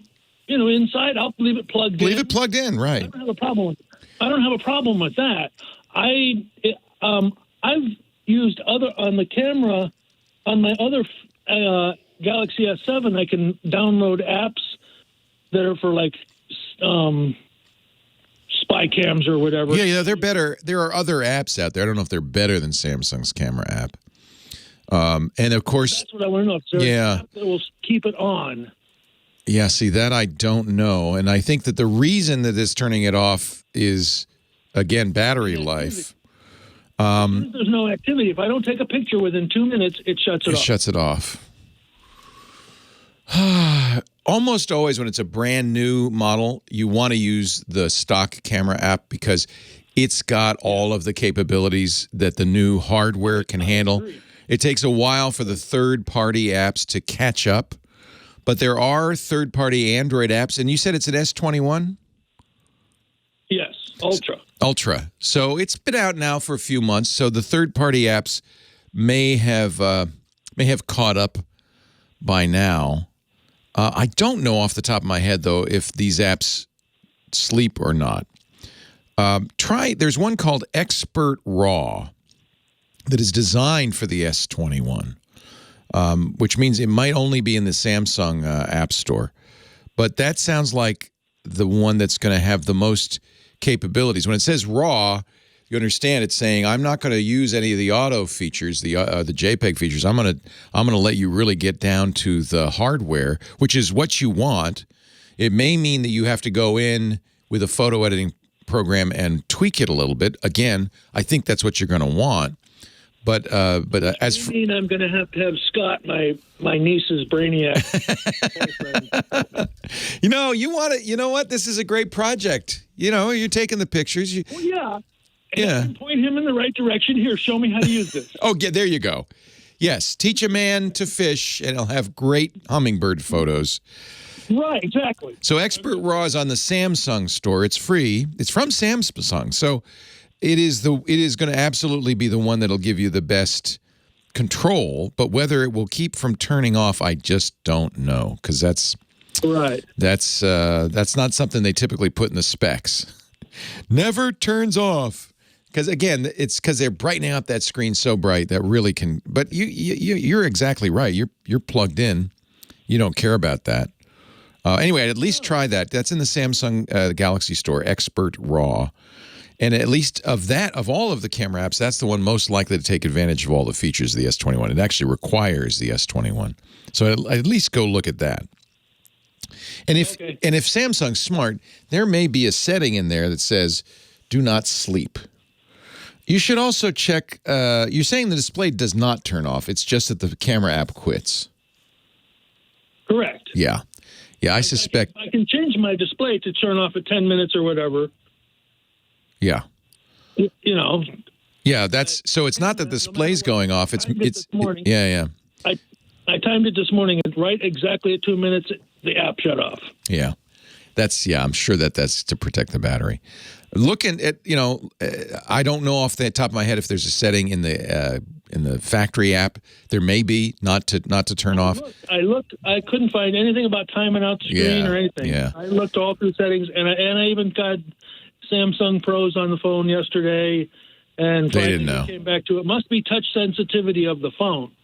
He's thinking it's a touch sensitivity. No, it's to protect the battery, because your screen goes all the way up to 100% brightness whenever you launch the camera app, so that you can easily take a picture. You don't want a dim screen, and that means the battery's being drained, and it's just to protect the battery. See if Expert RAW gives you more set. That's the whole point of Expert RAW. It's essentially Samsung's camera set app with more settings in it. So if anything is going to give you the capability to turn off the sleep or the quit. Let me see here. Scooter X in the chat room has found, good for you, Scooter X, a post in the forums at Android Central about this very issue. And all they say is try a different camera app. So I'm going to echo that. Hey, have fun taking those pictures. Leo Laporte, the tech guy. Let me see. Go to display, then display timeout. I don't think that's it. It's the camera app.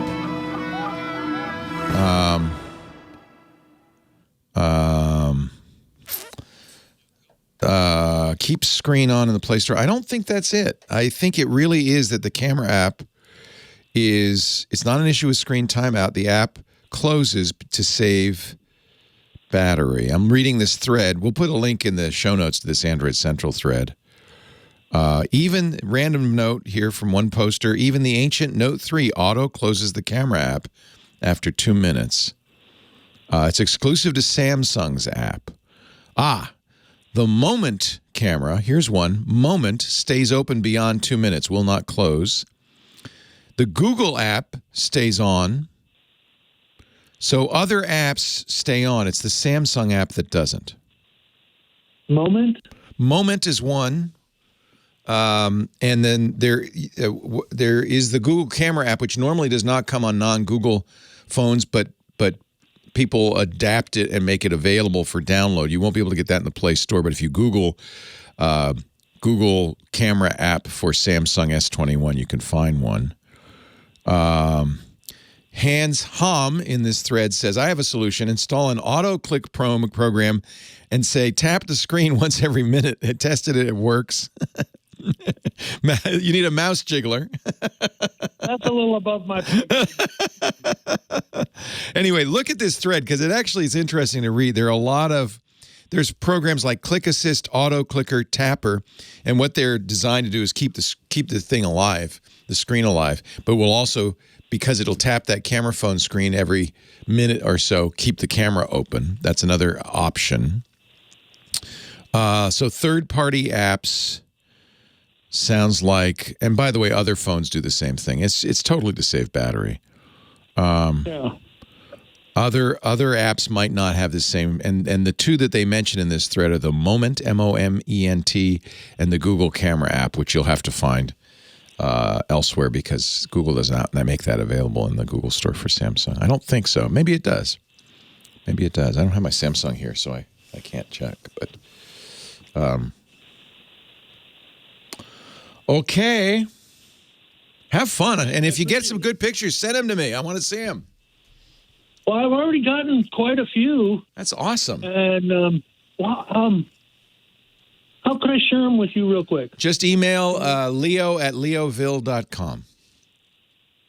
Unless you've got them on the web. Well, I've got a few on Facebook. I'm not on Facebook. Yeah. Yeah, I didn't think so. I'm an old fart. I'm just on Facebook. And nothing wrong with that. It's just my personal choice. No, I don't blame you. I don't trust that Mark Zuckerberg. I wish I wasn't, but that's another story. I got talked into it. Well, you have to, though, if you've got family on there. I understand completely. Exactly. Yeah, I understand that. So, my workaround for that is my wife's on Facebook, and she tells me when things happen. She reaches over and says, okay, look, they posted a picture. It's funny. Leo at Leo Tech? Leoville, leo@leoville.com. Or if it's easier to remember, leo@leo.fm. That's the short one.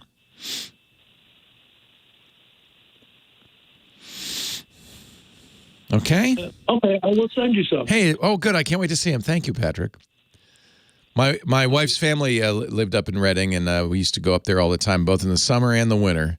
It's blazing hot in the summer. It's freezing cold in the winter. Ain't that the truth? But the nature's beautiful. In the springtime, it's going to be gorgeous because I just put somewhere around 30 different plants that'll attract the hummingbirds. Oh, what a great hobby. I love this. So you're not just giving them a hummingbird feeder, you're going to give them plants too. Oh, yeah. I put up a whole bunch of feeders in the backyard around the plants right now because their plants are dormant, so I'm putting up the feeders right now. Fun. Just to keep them around. Awesome. And in the springtime, the butterflies were following me as I was unloading the plants off the truck. They were excited. They were happy. Oh, he's getting some new plants for us. Oh, exciting. And I'm about 3 blocks from a forest, a little nature preserve that's a little pond and bird sanctuary, nature sanctuary that they can all, as they're flying over there, like, hey, look, pit stop, food. How funny. Great. Well, have a great day. Get some good pictures. I'll look forward to seeing your email. Yeah, I'll send you these, and in the spring I'll send more. Thanks, Patrick. Take care. Thank you, sir. You've helped me for the third time now. It's my pleasure. I'm glad you called. Thank you. I've got you logged in the phone now. All right, take care. Chat room says, wear a red outfit. The hummingbirds love red. Well, hey, how are you today? Leo Laporte here, the tech guy. Time to talk computers, the internet, home theater, digital photography, smartphones, smartwatches, all that jazz. It's tech guy time. 8888 Ask Leo anything with a chip in it. The website, techguylabs.com. You're going to go there. You're going to go, what the heck happened to my page? It's a little different. We have shut down the old Tech Guy Labs site. Cost too much to keep it going. Security issues. The update would have cost lots of money, a breathtaking amount of money. So we just moved it all over to a site. I also run our podcast website, twit.tv. Still, techguylabs.com still take you there. You can click any show. You'll see a little thumbnail image of each of the shows. This is episode 1858. You click that. Maybe not as quickly as James would have put it up there, but we will get links that I mention. Topics we talk about up on that page, so you'll be able to click those. We're now getting transcriptions done, so there'll be a transcript that you can peruse at your leisure. That takes about a day or two to get up there, even audio and video from the show. So it'll all be there, and the good news is still free, still available, easy to use, techguylabs.com. Don't be thrown by the different look. That's why. It's just prohibitively expensive to maintain the two different sites. Hey, let's go to Singapore. What do you say? I was supposed to be in Singapore the next month, but I guess I'll just have to visit with Mark. Hi, Mark. Hi, Hi there. Good morning. Good morning. What time is it in Singapore? Is it early morning? It's 5:07. Oh, my. You got up early. Thank you. I got up early just for you. Bless you. I am so sad that we're not going to get to go to Singapore. I was really looking forward to it. Yeah. I know. And there was one time you made this trip from the Middle East to Hong Kong and you bypassed Singapore. Oh, terrible. Well, the reason we're not going to Singapore is our cruise was supposed to start in Hong Kong, and they have a 3-week quarantine.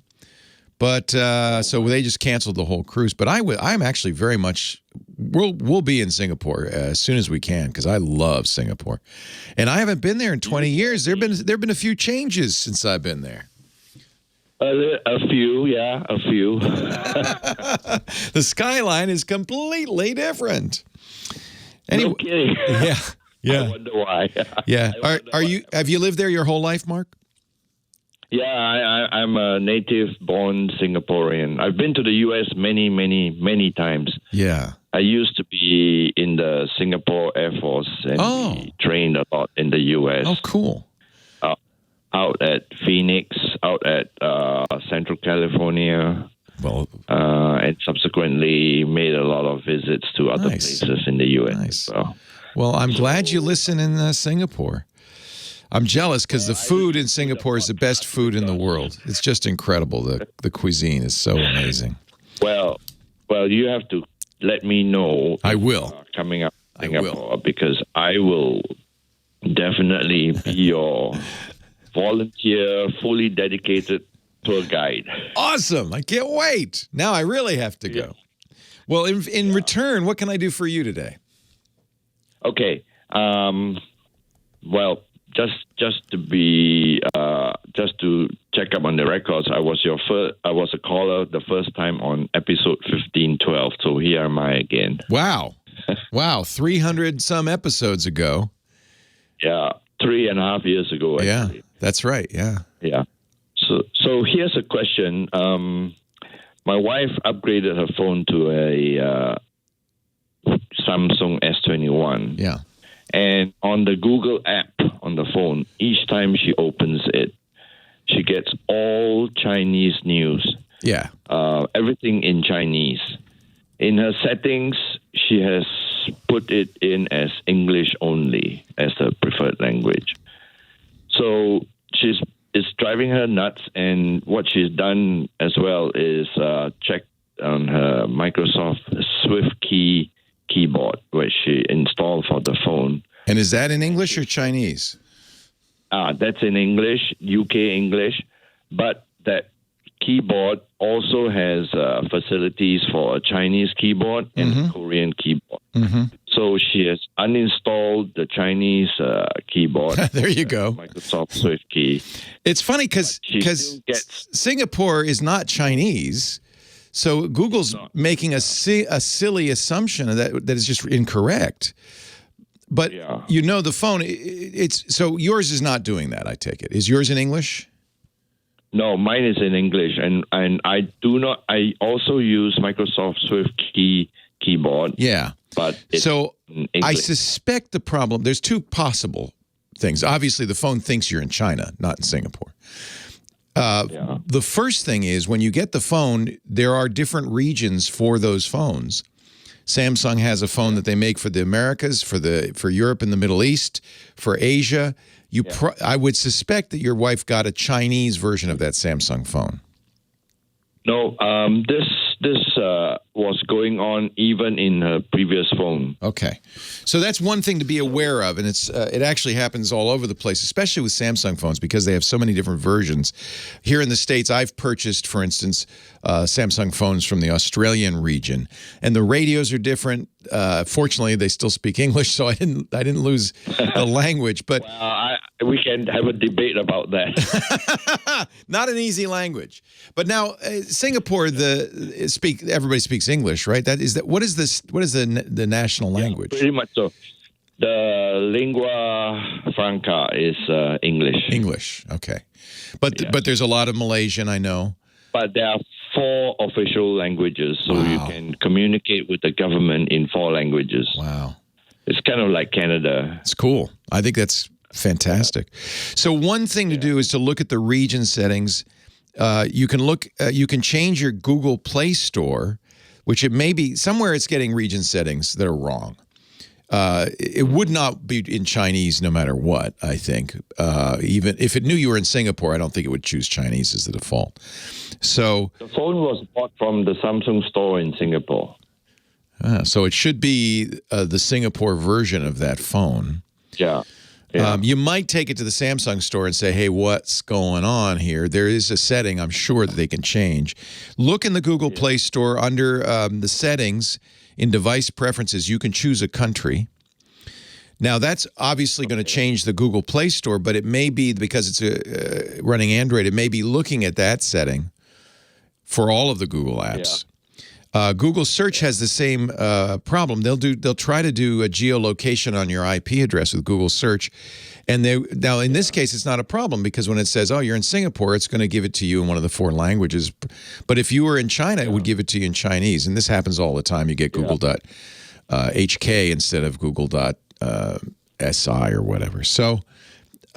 I think that's the 2 places to look are in Google Search, make sure that the country setting is correct, and then Google Play Store, make sure the country setting is correct. Okay.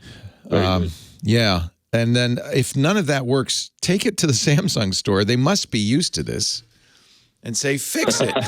Fix it. This is the problem you have by being such a cosmopolitan nation. You know, at the same time, while she was upgrading to high-class S21, I was moving from a Note 8 to a Note 9. Ooh. And I bought my Note 9 online from China. And yours is not in Chinese? No, mine is working wonderfully fine. Isn't that ironic? Yeah. Yeah. So it's really befuddling what's going on here. It is. It drives her nuts because she doesn't want any of the Chinese. Can she read Chinese? She can, yeah. Yeah, but she doesn't want it. Good with Chinese, she's bilingual, but she doesn't want it. She wants to only have English on the phone. Yeah, there's a setting somewhere that's doing, because it's not geolocation, obviously. You're in Singapore, so it's not doing it there. So, I mean, in the U.S., if that happens and you wanted it, for instance, be .sg, not .us, you can use a VPN or something like that. But she shouldn't have to go to all that trouble. There is some setting in there that's saying she's in China, not in Singapore. Just fine. I've also checked on the Firefox to check on the... Does the Firefox go to Chinese or English? Yeah. It's in English. Aha. So now we know it's a Google thing. Yeah. I bet you it's the Play Store, because Google, you know how Google is. When you have one Google app, all the Google apps follow. The Play Store has a country setting. Go look in that, and then go look at Google Search. And those are the 2 things to look at. It's pulling that setting for all the Google apps, but it didn't change Firefox. That's good news. It's just Google. Okay. Yeah. So it's not cookies that... No, it's not a cookie. It's a setting. Yeah. Okay. I mean, it might be set as a cookie, but you can change it when you change the country setting. Yeah. Okay. Mark, it's such a pleasure to talk to you. I'm sorry you had to get up so early. Have a wonderful day, though. It's going to be a beautiful day in Singapore. I'm going to walk my dog now, so okay. It's all right. Thanks, Mark. Let me know when you're coming through. I promise. I got a friend in Singapore now. I'm excited. Thanks, Mark. Got a tour guide as well. Okay, perfect. Take care, Leo. Take care. 8888 Ask Leo. More of your calls coming up. Don't forget Rod Pyle, Space Guy. He is going to talk to us. I'm thinking about the Webb telescope, but we also have an update on the strange object the Chinese space rover found on the far side of the moon. Stay tuned. Leo Laporte, the tech guy, 8888. Ask Leo. Carlton's on the line, or is it Charlton from Los Angeles? How do you like saying it? It's Charlton like Heston. Charlton like Heston. I was just watching Soylent Green yesterday. Oh, wow. We're heading there, aren't we? It looks like we're heading there. The reason I wanted to watch it is because it takes place in 2022. And I just wanted a roadmap of what's going to be like this year. And I got to tell you, not good. Yeah, well, wait till they start rolling out the Soylent Green. Exactly. Exactly. Okay.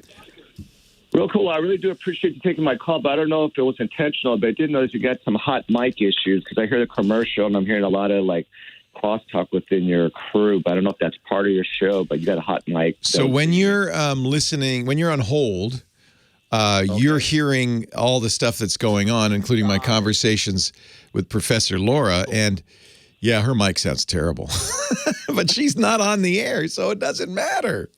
No, I actually like the banter, the back and forth. Yeah, you hear the behind the scenes. Yeah. Yeah, because I work for TV and film, but mostly on the art department. I help make the sets for the environment where the actors can perform and do their. Oh, that's cool. That's cool. I love it. You do art direction. Do you do do you like to put props in and stuff like that, or what do you do exactly? It depends on the actual job because I'm a union set dresser. So we actually, if you've got a blank room, we would bring in everything, all the set dressing pieces, create the environment to the pictures, the sconces, the outlets, everything. That always blows me away when I even a 60-second commercial, the detail in the sets. It's mind-boggling, and I think, gosh, that's an awful lot of work. And then they shoot a commercial, and then it's done. You go home, but it doesn't bother you that that's so much work, and then it's over. It's so much work. It's kind of like imagine when the time I was in the military too. It's a lot of. It looks chaotic, but it's organized. But then it's kind of wasteful because you see when they spend, like I'm working on one show, on the biggest show in LA that it's like $10 million an episode, and the humongous sets they have there, it takes us a week to build it in an empty warehouse, and then they shoot it for maybe 2 or 3 days, and then they got to tear the whole thing down, and it goes in the garbage. And it's 10 seconds on the screen. It is an amazing thing. You know, it's funny. I'm glad you called because I've been thinking that watching the art direction is so good these days. You know, even watching Soylent Green, which was made in 1973, it's kind of cheesy, you know? But the art direction these days is so realistic, you feel like you're in a real place. And I think, boy, I guess that's where my mind goes. I'm just thinking, boy, they put a lot of work into that. I feel bad. Yeah, especially when you're seeing like these, like Westworld and Dune, and your scale is so amazing, humongous. Yeah, they're like so massive that it gives you the idea when you see the actor build the whole thing. Yeah, exactly. Yeah, it's pretty amazing. So and now a lot of stuff now is done with computer graphics, but I think still there are a lot of directors that want real, what they call practicals. So you're still working a lot. Oh, there's so much work in the city that, I haven't had a down day. I've been working 22 days straight. Oh, I'm sorry. Well, my paycheck isn't. I know. I'm happy for you, and I'm sorry for you at the same time. Yeah. How fun. It is fun. The thing is, some of the CGI stuff, you can kind of tell, but then some of it, the environment where the actor, you still need a basic set. Yeah. Because that's the environment. Like, I'm a theater-trained actor, so it's just like, spending so much time you can talk to a green tennis ball that's not going to react. It's not the same. I'm watching a movie like Dune, and I think that's a lot of it has to be practical because it feels real. It doesn't feel like CGI. You could tell. I still think some of it is, a lot of that is CGI, but the big old landscapes, that's all real. Isn't that amazing? Yeah. Oh yeah. Isn't it amazing? Yeah. Anyway, what can I do for you? I'm so glad you called.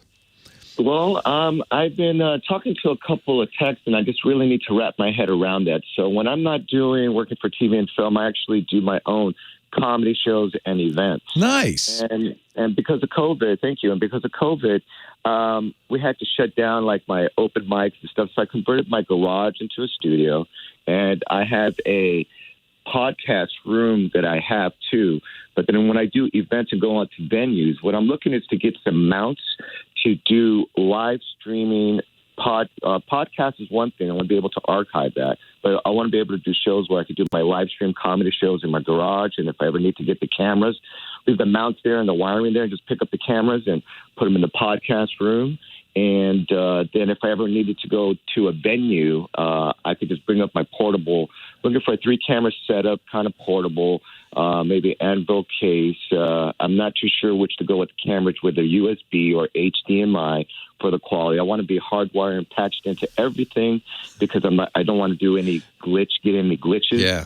And so it's going to depend. You basically want a portable package, and it's going to depend a lot on budget, but also your needs.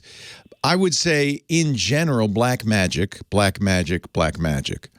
Okay. Yeah, their cameras. I was just looking at what Netflix requires for cameras, and the Blackmagic Ursa Mini Pros is a requirement.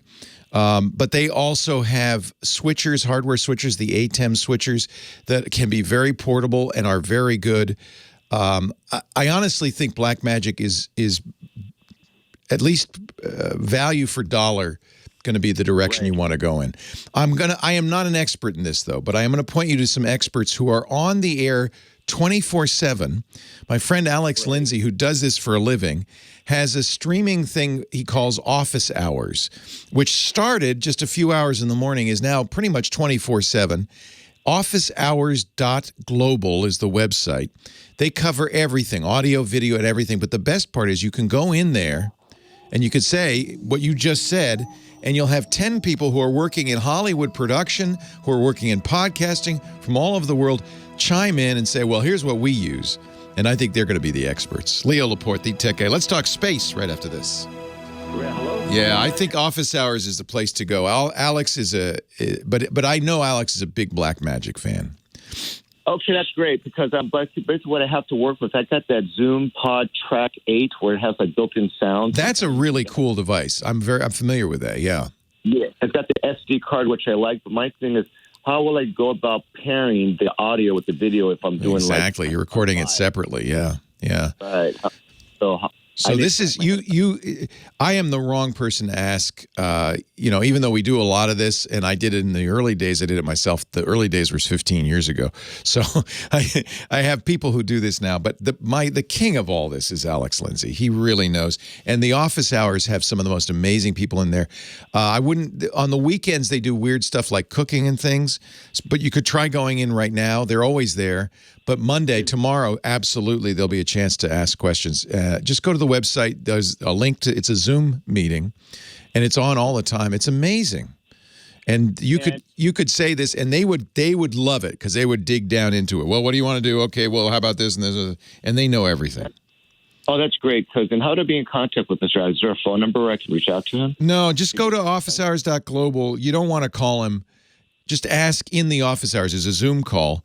Just ask tomorrow morning in the office hours, and it won't just be Alex. It'll be 20 people who are pros working in the biz.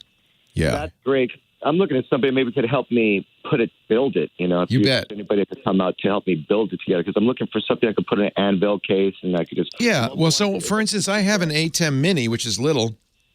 Okay. We put in a Pelican case. We built it into a Pelican case. It's awesome. And it takes HDMI, but it also takes audio in. It'll mix it all. Some of the ATEMs actually will stream directly. All of them can record. There's lots of choices. He likes sound devices for the audio. He likes Blackmagic for the cameras, Blackmagic for the switchers, and then, of course, the rigs and stuff that you'll get from another person. But if you register tonight, you can get in the Zoom meeting tomorrow. Go to officehours.global. I definitely will. Well, thank you so much for that. And I'm also looking to see what that Blackmagic switch you're referring to. Will I be able to export if I want to have a projector and maybe have it on the wall? Yes. To throw it? Okay, yeah, it has video out. Okay, tell me, what's the $10 million show you're working on? Westworld with Anthony Hopkins. Oh, I'm so jealous. It's really great. It's really different now because they changed. It's completely different. Yeah. They're out of the West world. They're in the real world now. Oh, well, I can tell you this. You're going. Well, I don't want to ruin it for you because you're watching it. Don't worry. I've ruined it. I love it. And, man, what a great show for an art director. Yeah, we're going to Prohibition. So this time. Oh, wow. And we just got picked up for 2 more seasons. So congratulations. A couple more years. Congratulations. That is an amazing show. Really amazing. Yeah. Well, it's the biggest show in LA. That's, I happen to be fortunate. And at least some of the video, I've seen some video of you shooting on the streets of LA. So are you out and about? We were doing that for season 1 because we were working out of Hollywood LA Center Studios on downtown. We were there for 2 years, but then we just moved up north towards Santa Clarita. Nice. What a great gig. Have fun. I will look for your name in the credits, Charlton. Don't blink. All right. Have a great day. Thank you. Appreciate you, My sir. pleasure. I appreciate you. Take care. Isn't that awesome? Wow. He's working on well, I won't say. Hi there, Rodney. Hey, how are you? I am very good. Let me get your picture here. Oh, if you need it. Speaking of set design, I was listening to your best of over the weekend. Yeah. You were talking about the old IBM PC Charlie Chaplin ads. Oh, yeah. Remember those? Yeah. I was the head of production for the place that made those. You know what? You've told me that. But when I was talking about that way back when, yeah, I didn't know that. We made so many boxes for that damn skating ad. We were at it for 3 days, just taping together boxes. But it was a cool ad. The director was brilliant. It's time for our rocket man, Rod Pyle, space engineer. He has worked at JPL. He's currently working at JPL. He's the author of Space 2.0, many great books about space. He's the editor-in-chief of Ad Astra magazine at space.nss.org. But really, the best thing he does is this thing. Every week, he joins us. Hi, Rod, to talk about space. Good to see you. Nice to see you. So, before we get to the real story, which is the James Webb Telescope, the Chinese rover, this was almost a month ago now, saw a square-shaped object on the dark side of the moon. It looked like it could only be made by intelligent life. What was it? Well, the intelligent life up there, according to the Chinese, is a jade rabbit and the moon goddess Chang'e. But actually, it drove over there, all 260 feet. Yeah. And it's a rock.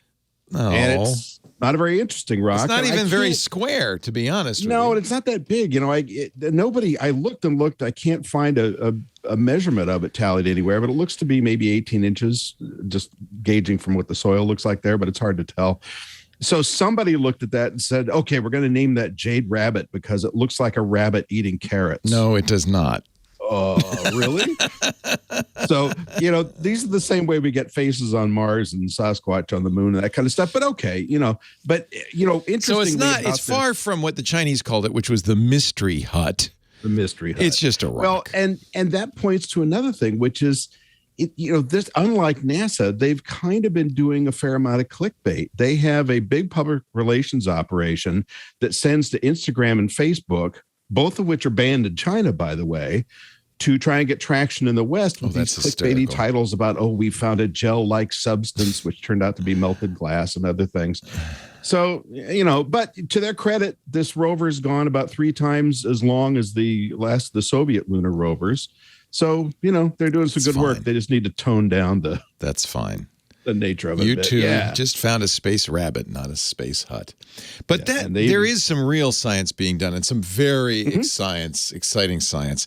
The James Webb Telescope now now they say fully deployed. What does that mean? Means that everything that needs to fold and latch is apparently folded and latched. Now, I had thought that there was going to be a longer latching sequence for these mirrors. They deployed the second. You saw, I'm sure, the graphic of the mirrors folding out. So it's got a center chunk, and then the last 2 panels on the sides have to fold out to make it that roughly circular shape. So they folded out yesterday, the last one, and apparently has latched or is latching. So, and these numbers keep changing. It's interesting. You read the press releases, and depending on where it's from, whether it's NASA or Northrop Grumman who made the thing, or another NASA one, the number of deployments and single points of failure keep changing. The last one I read, which is from Grumman, so it's probably Northrop Grumman, so it's probably, I think you can count on it. 50 major deployments, 178 major release mechanisms, and 344 single points of failure. Wow. Whether it's a few more or a few less doesn't matter. It's pretty scary. But, I think the one that everybody was really scared of was that sun shield, because it alone had 100, you're going to love this, 140 release mechanisms, 70 hinges, 400 pulleys, 90 cables, and 8 motors. It's a Rube Goldberg device, but it works. It is. And, and we worry about, is our software going to work? I mean, talk about going back to the electromechanical age. But they've been working on this 20 years. And Yeah. obviously did as much testing as they could. You can't test in zero gravity, but they did the best they could. Problem. And they've been working on the project 20 years, really working on that thing for about 8. So 7 or 8. So it's amazing. It blows me away. Yeah. It blows me and away. it's just, I'm practically quivering when I hear this news. I can't imagine how they feel because, of course, they've been on pins and needles for months and months and months. Yeah, you can only hold your breath for so many months before you start to turn blue. Yeah, so it's about 75% of the way out to its final orbital location at L2. That's about 674,000 miles from Earth, 225,000 to go roughly. Hot sides, 131 Fahrenheit, cold sides, minus 278. Once it gets out to that orbital location, it's still got months of calibration to do.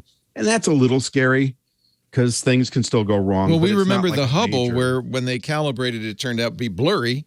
Yeah, but you can bet they double check the focus on this guy, okay? Yeah. I remember reading an interview with that poor guy who was in charge of the optic for the Hubble. And he said, it's just a skep we didn't do because of money. And they discovered that it wasn't in focus. But the difference is the Hubble was in an orbit you could go to, which they did, and fix. Right. You're not going to fly out to Lagrange too often. It would be tough. There's been talk about the possibility of a robotic servicing mission. Yeah. There's been some speculation about, could SpaceX reach it if they had to? Yeah, but it's a dangerous place to go. It's a long and you're not going to send humans. It really is. It's almost a million miles out. Probably not. It is, but this isn't much scarier than the asteroid rendezvous they were going to do back during the Obama administration, which got canceled. But it's a similar kind of a journey. But it's got to go out there, calibrate, cool down, get to its final chill. Most of it's passive, but they do have some cryocoolers. And there are some components that need to be down like minus 450 Fahrenheit. But they'll do it. And then, what we're all looking forward to, of course, is those first images and what they mean, right? Looking back at the very beginning of time. Yeah. That's what's, just so exciting. So tell me about that. We got a few minutes left. So this telescope, when it goes online in about 5 or 6 months, is that right, roughly? Yeah, about 5. We'll start sending images back. Is it like the Hubble where different scientists kind of have to, jostle to get time on it and then aim it? And, Yeah, and time is precious. And, it's interesting, by the way, the Hubble over its life, if you adjust the money, cost almost as much as this. Yeah. So, but we got to look at, let's not knock the Hubble. We got a lot of stuff out of the Hubble. And the public relations value to NASA with Hubble. Yeah. I mean, that's the gift that keeps giving, right? And they've got larger telescopes planned. I was doing some reading yesterday. They've got one called, I think it's pronounced Luvior. It's a large ultraviolet optical infrared surveyor. Probably a 50-foot primary mirror. Wow. So twice as wide as this thing. So it's huge. It looks a lot like the Webb. And they're talking, between 2025, 2035. But that would be pretty much, it would be able to do a lot of things. But one of the main purposes really is looking at exoplanets. And Webb will do that. But this, of course, would be much more sensitive. Right. Then I've got another one called Let's explain what an exoplanet is. Oh, sorry. Yeah. It's a planet around another star, another solar system. We want to see if we can look at the rocky planets. There's another telescope they're planning called HABEX, which will do that. It's amazing because we didn't even know whether there were other planets until the last 20 years. This is relatively new. Now we're starting to look for not only other planets and other systems, but other planets like the Earth. Right. So, it's kind of easy to find the big ones because they actually affect the star they're orbiting. The Jupiters of the world. Yeah. So if you measure the dimming or if you measure the motion of the star, you can tell indirectly. But spotting the rocky ones is tough, and that's the next step. Wow. Rocky is good? Rocky's not gassy. Rocky is good because Rocky is not a big ball of gas. Rocky, we think there might be water and organisms and more of us. Yeah, more. So of that's us. the next 10, 15 years is going to be really exciting in astrophysics. And if Starship gets going, as we discussed, I think last week, then you can start launching these telescopes without all this folding stuff. You just jam it in there and go. You could make it out of lead if you wanted and set it up. Really, they're that capacious. There's that much room. It's 30 to 33 feet, I think. Oh, wow. So, for a really big one, you'd still want to fold it, but you wouldn't need all these. Wouldn't have to be so much origami involved. Yeah, exactly. There wouldn't have to be 400 folds. There could be like 3. And you could have a crew out there to deploy it if you wanted. Very cool. We wanted to get you on the show because it's time to start talking about space once again. And boy, I couldn't be happier at the kinds of things we're talking about. Rod Pyle. Me neither. Thank you. Read the magazine at astrospace.nss.org. Thank you, Rod. Take care. Boy, is that good news. Isn't that a relief? Oh, God, yeah. I can only imagine how they feel. There's still, what they say, 47 more things they have to do or unfold or something like that. But they're not as most of the unfolding's done. It's just other steps, but they're not scary ones. Yeah, like that Big Mama. Yeah, that was scary, wasn't it? Yeah, it was really. I mean, honestly, I have to say, I had kind of the same reaction when I saw what the Webb had to do to when I did how I felt the first time I saw how the Curiosity rover was going to land. And I was writing a book about it. Crazy. So I was Rube shadowing Goldberg, the chief engineer, really nice guy named Rob Manning. And I said, why? There's so many other ways to do this. Why? And he said, believe it or not, it was the fewest points of failure we could find. And we've tested it as far as we can. Wow. And I think the same is true with the Webb. This is as simple as they could make it, in other words. Yeah. Yeah. Well, simple as they could make it and achieve what they want and be pretty sure things were going to go wrong. Because JPL guys were very fascinated with the Chinese Mars rover because it drove down off a lander platform. They had done that in the 2000s, but they didn't want to do it with a big one. And it was a little different than the way JPL did it. JPL NASA did it. So they're, really fascinated with the Chinese program as well. Right. But man, what a time to be alive. We're still here to see this, Oh, it's exciting. Now, what about the Big Bang stuff? So they can see far enough that it could actually see to almost the beginning of the universe. Is that accurate? Like 200 to 300 million years after. Yeah, that's so it's pretty early. I mean, it's not like, the second hand's about to tick over to midnight, but it's pretty darn close considering how old the universe is, 13 something billion years. That's way back there. So yeah, really early star formation, really early galaxy formation. We'll be able to see kind of the temper tantrums of the early universe. What kind of thing could we learn from that? Crawling inside the head of an astrophysicist is a scary place. Really smart people. Well, I could tell you, but it would you would not understand.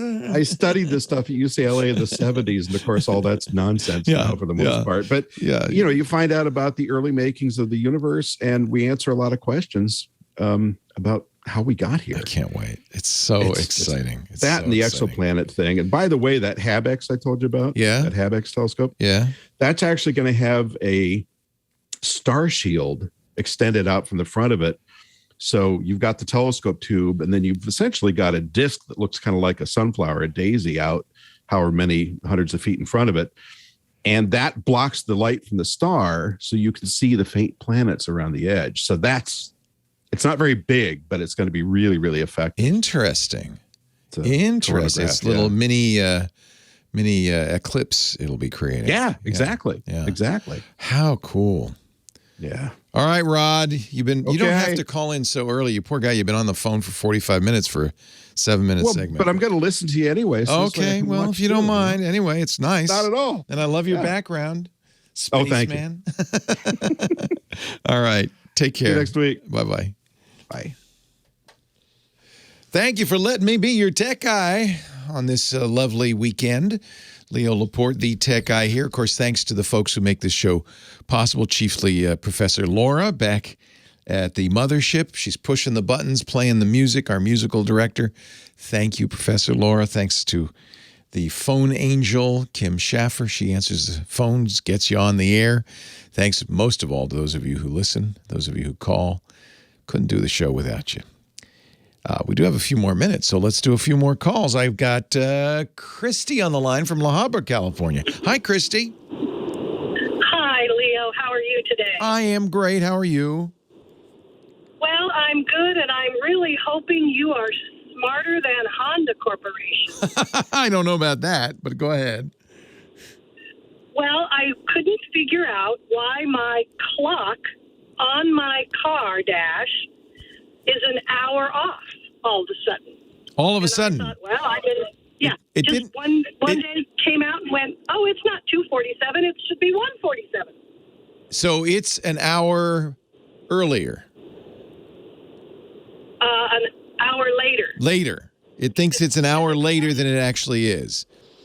Yeah, I think I'm in Arizona, I guess. I don't know.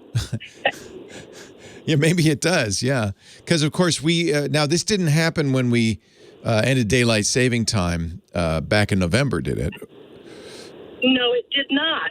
It happened right at, New Year's Eve. Oh, it's a 2022 bug.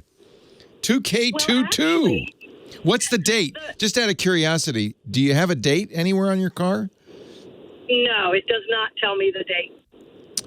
Apparently. But interestingly, as I tried resetting it. Yeah. Well, the reason I'm calling you today, as I was driving around listening to your show, I heard a news commercial earlier that said, Honda's having a glitch. Yes. Back in Y2K. Yes. And so let me tell you that story. It says older Honda and Acura models. Do you have an older Honda or Acura? 2012 Honda Yes. Cross Tour. Yes. And it's not a Y2K, it's a Y2K22 bug. It's not the first we've heard. Microsoft had one that hit on January 1st. Email from Microsoft's Exchange servers stopped going out because the date was wrong, the time was wrong. If you have a calendar in yours, your date should also be 2002, not 2022. This comes from Jalopnik, which is a great publication online about cars. Apparently, according to Jalopnik, there's not a fix. Did you try, though? I'm curious because our chat room says that Honda is saying press and hold the clock button until you hear a beep from your stereo. The clock should start flashing. Press 4 to change the hour. Well, wait a minute. That's just resetting the time. Yeah, I tried it. It doesn't work. It jumps back, huh? Yep. But I just turned on to my calendar, and you are correct. Yes. So the problem is, and the reason it keeps getting reset, is you do have a navigation system in your vehicle. And it's getting from the GPS satellites, it's getting what it thinks is the correct time. So your navigation system, even when you reset the time, says, no. Oh, no. You're in the year 2002. Oh, and by the way, it also makes your phone hang up on you. I guess we lost, or maybe your battery died. According to Jalopnik, they asked Honda about the cause of the issue. This is a Honda statement. Honda is aware of a potential concern relating to the clock display on certain older Acura and Honda models equipped with nav systems. We're currently investigating. What they're going to have to do is they're going to have to change your software. The software on the vehicle is misinterpreting the date. And they say you're going to experience this through August 2022, and then it will autocorrect.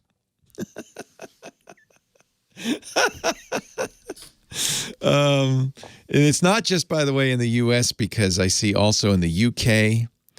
it's happening. They're either going to have to bring the car in and update the firmware, which is possible. They can do that. It's just software. But unfortunately, I don't think you have over-the-air updates on your Honda, so you're going to have to bring it in, and the dealer can do this. Or you can wait till August. Microsoft's problem, very similar. The engineer who had written some code to determine the version of the program, I guess never thought the program would still be used in the year 2022.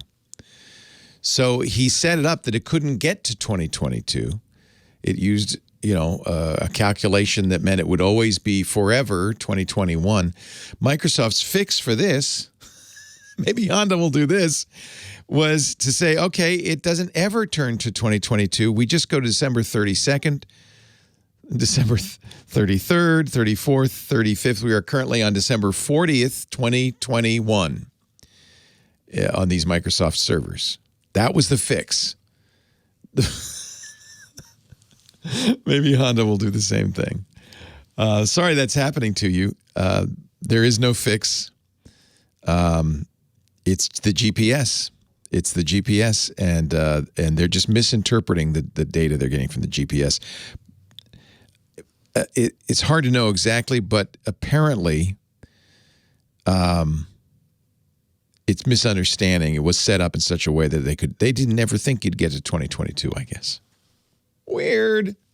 Ellen, Rochester, New York. Hello, Ellen. Leo Laporte, the tech guy.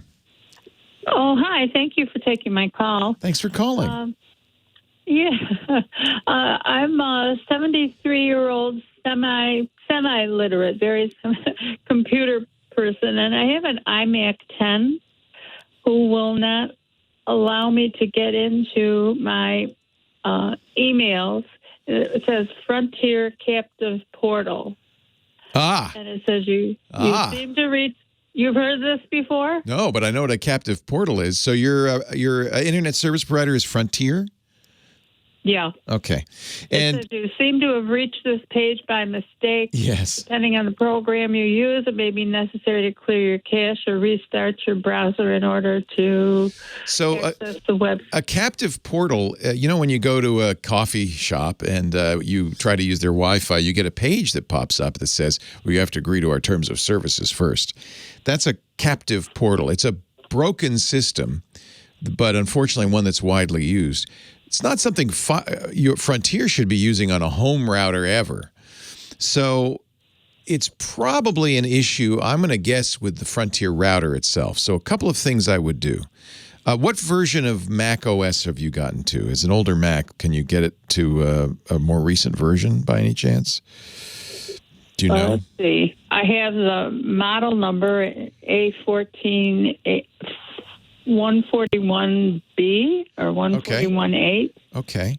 It's an iMac MK142LL/A. Okay. Wow. I got the box right here. You bought it. That's good. You bought it about 10 years ago. Yeah. Yeah. So it's late 2009 iMac.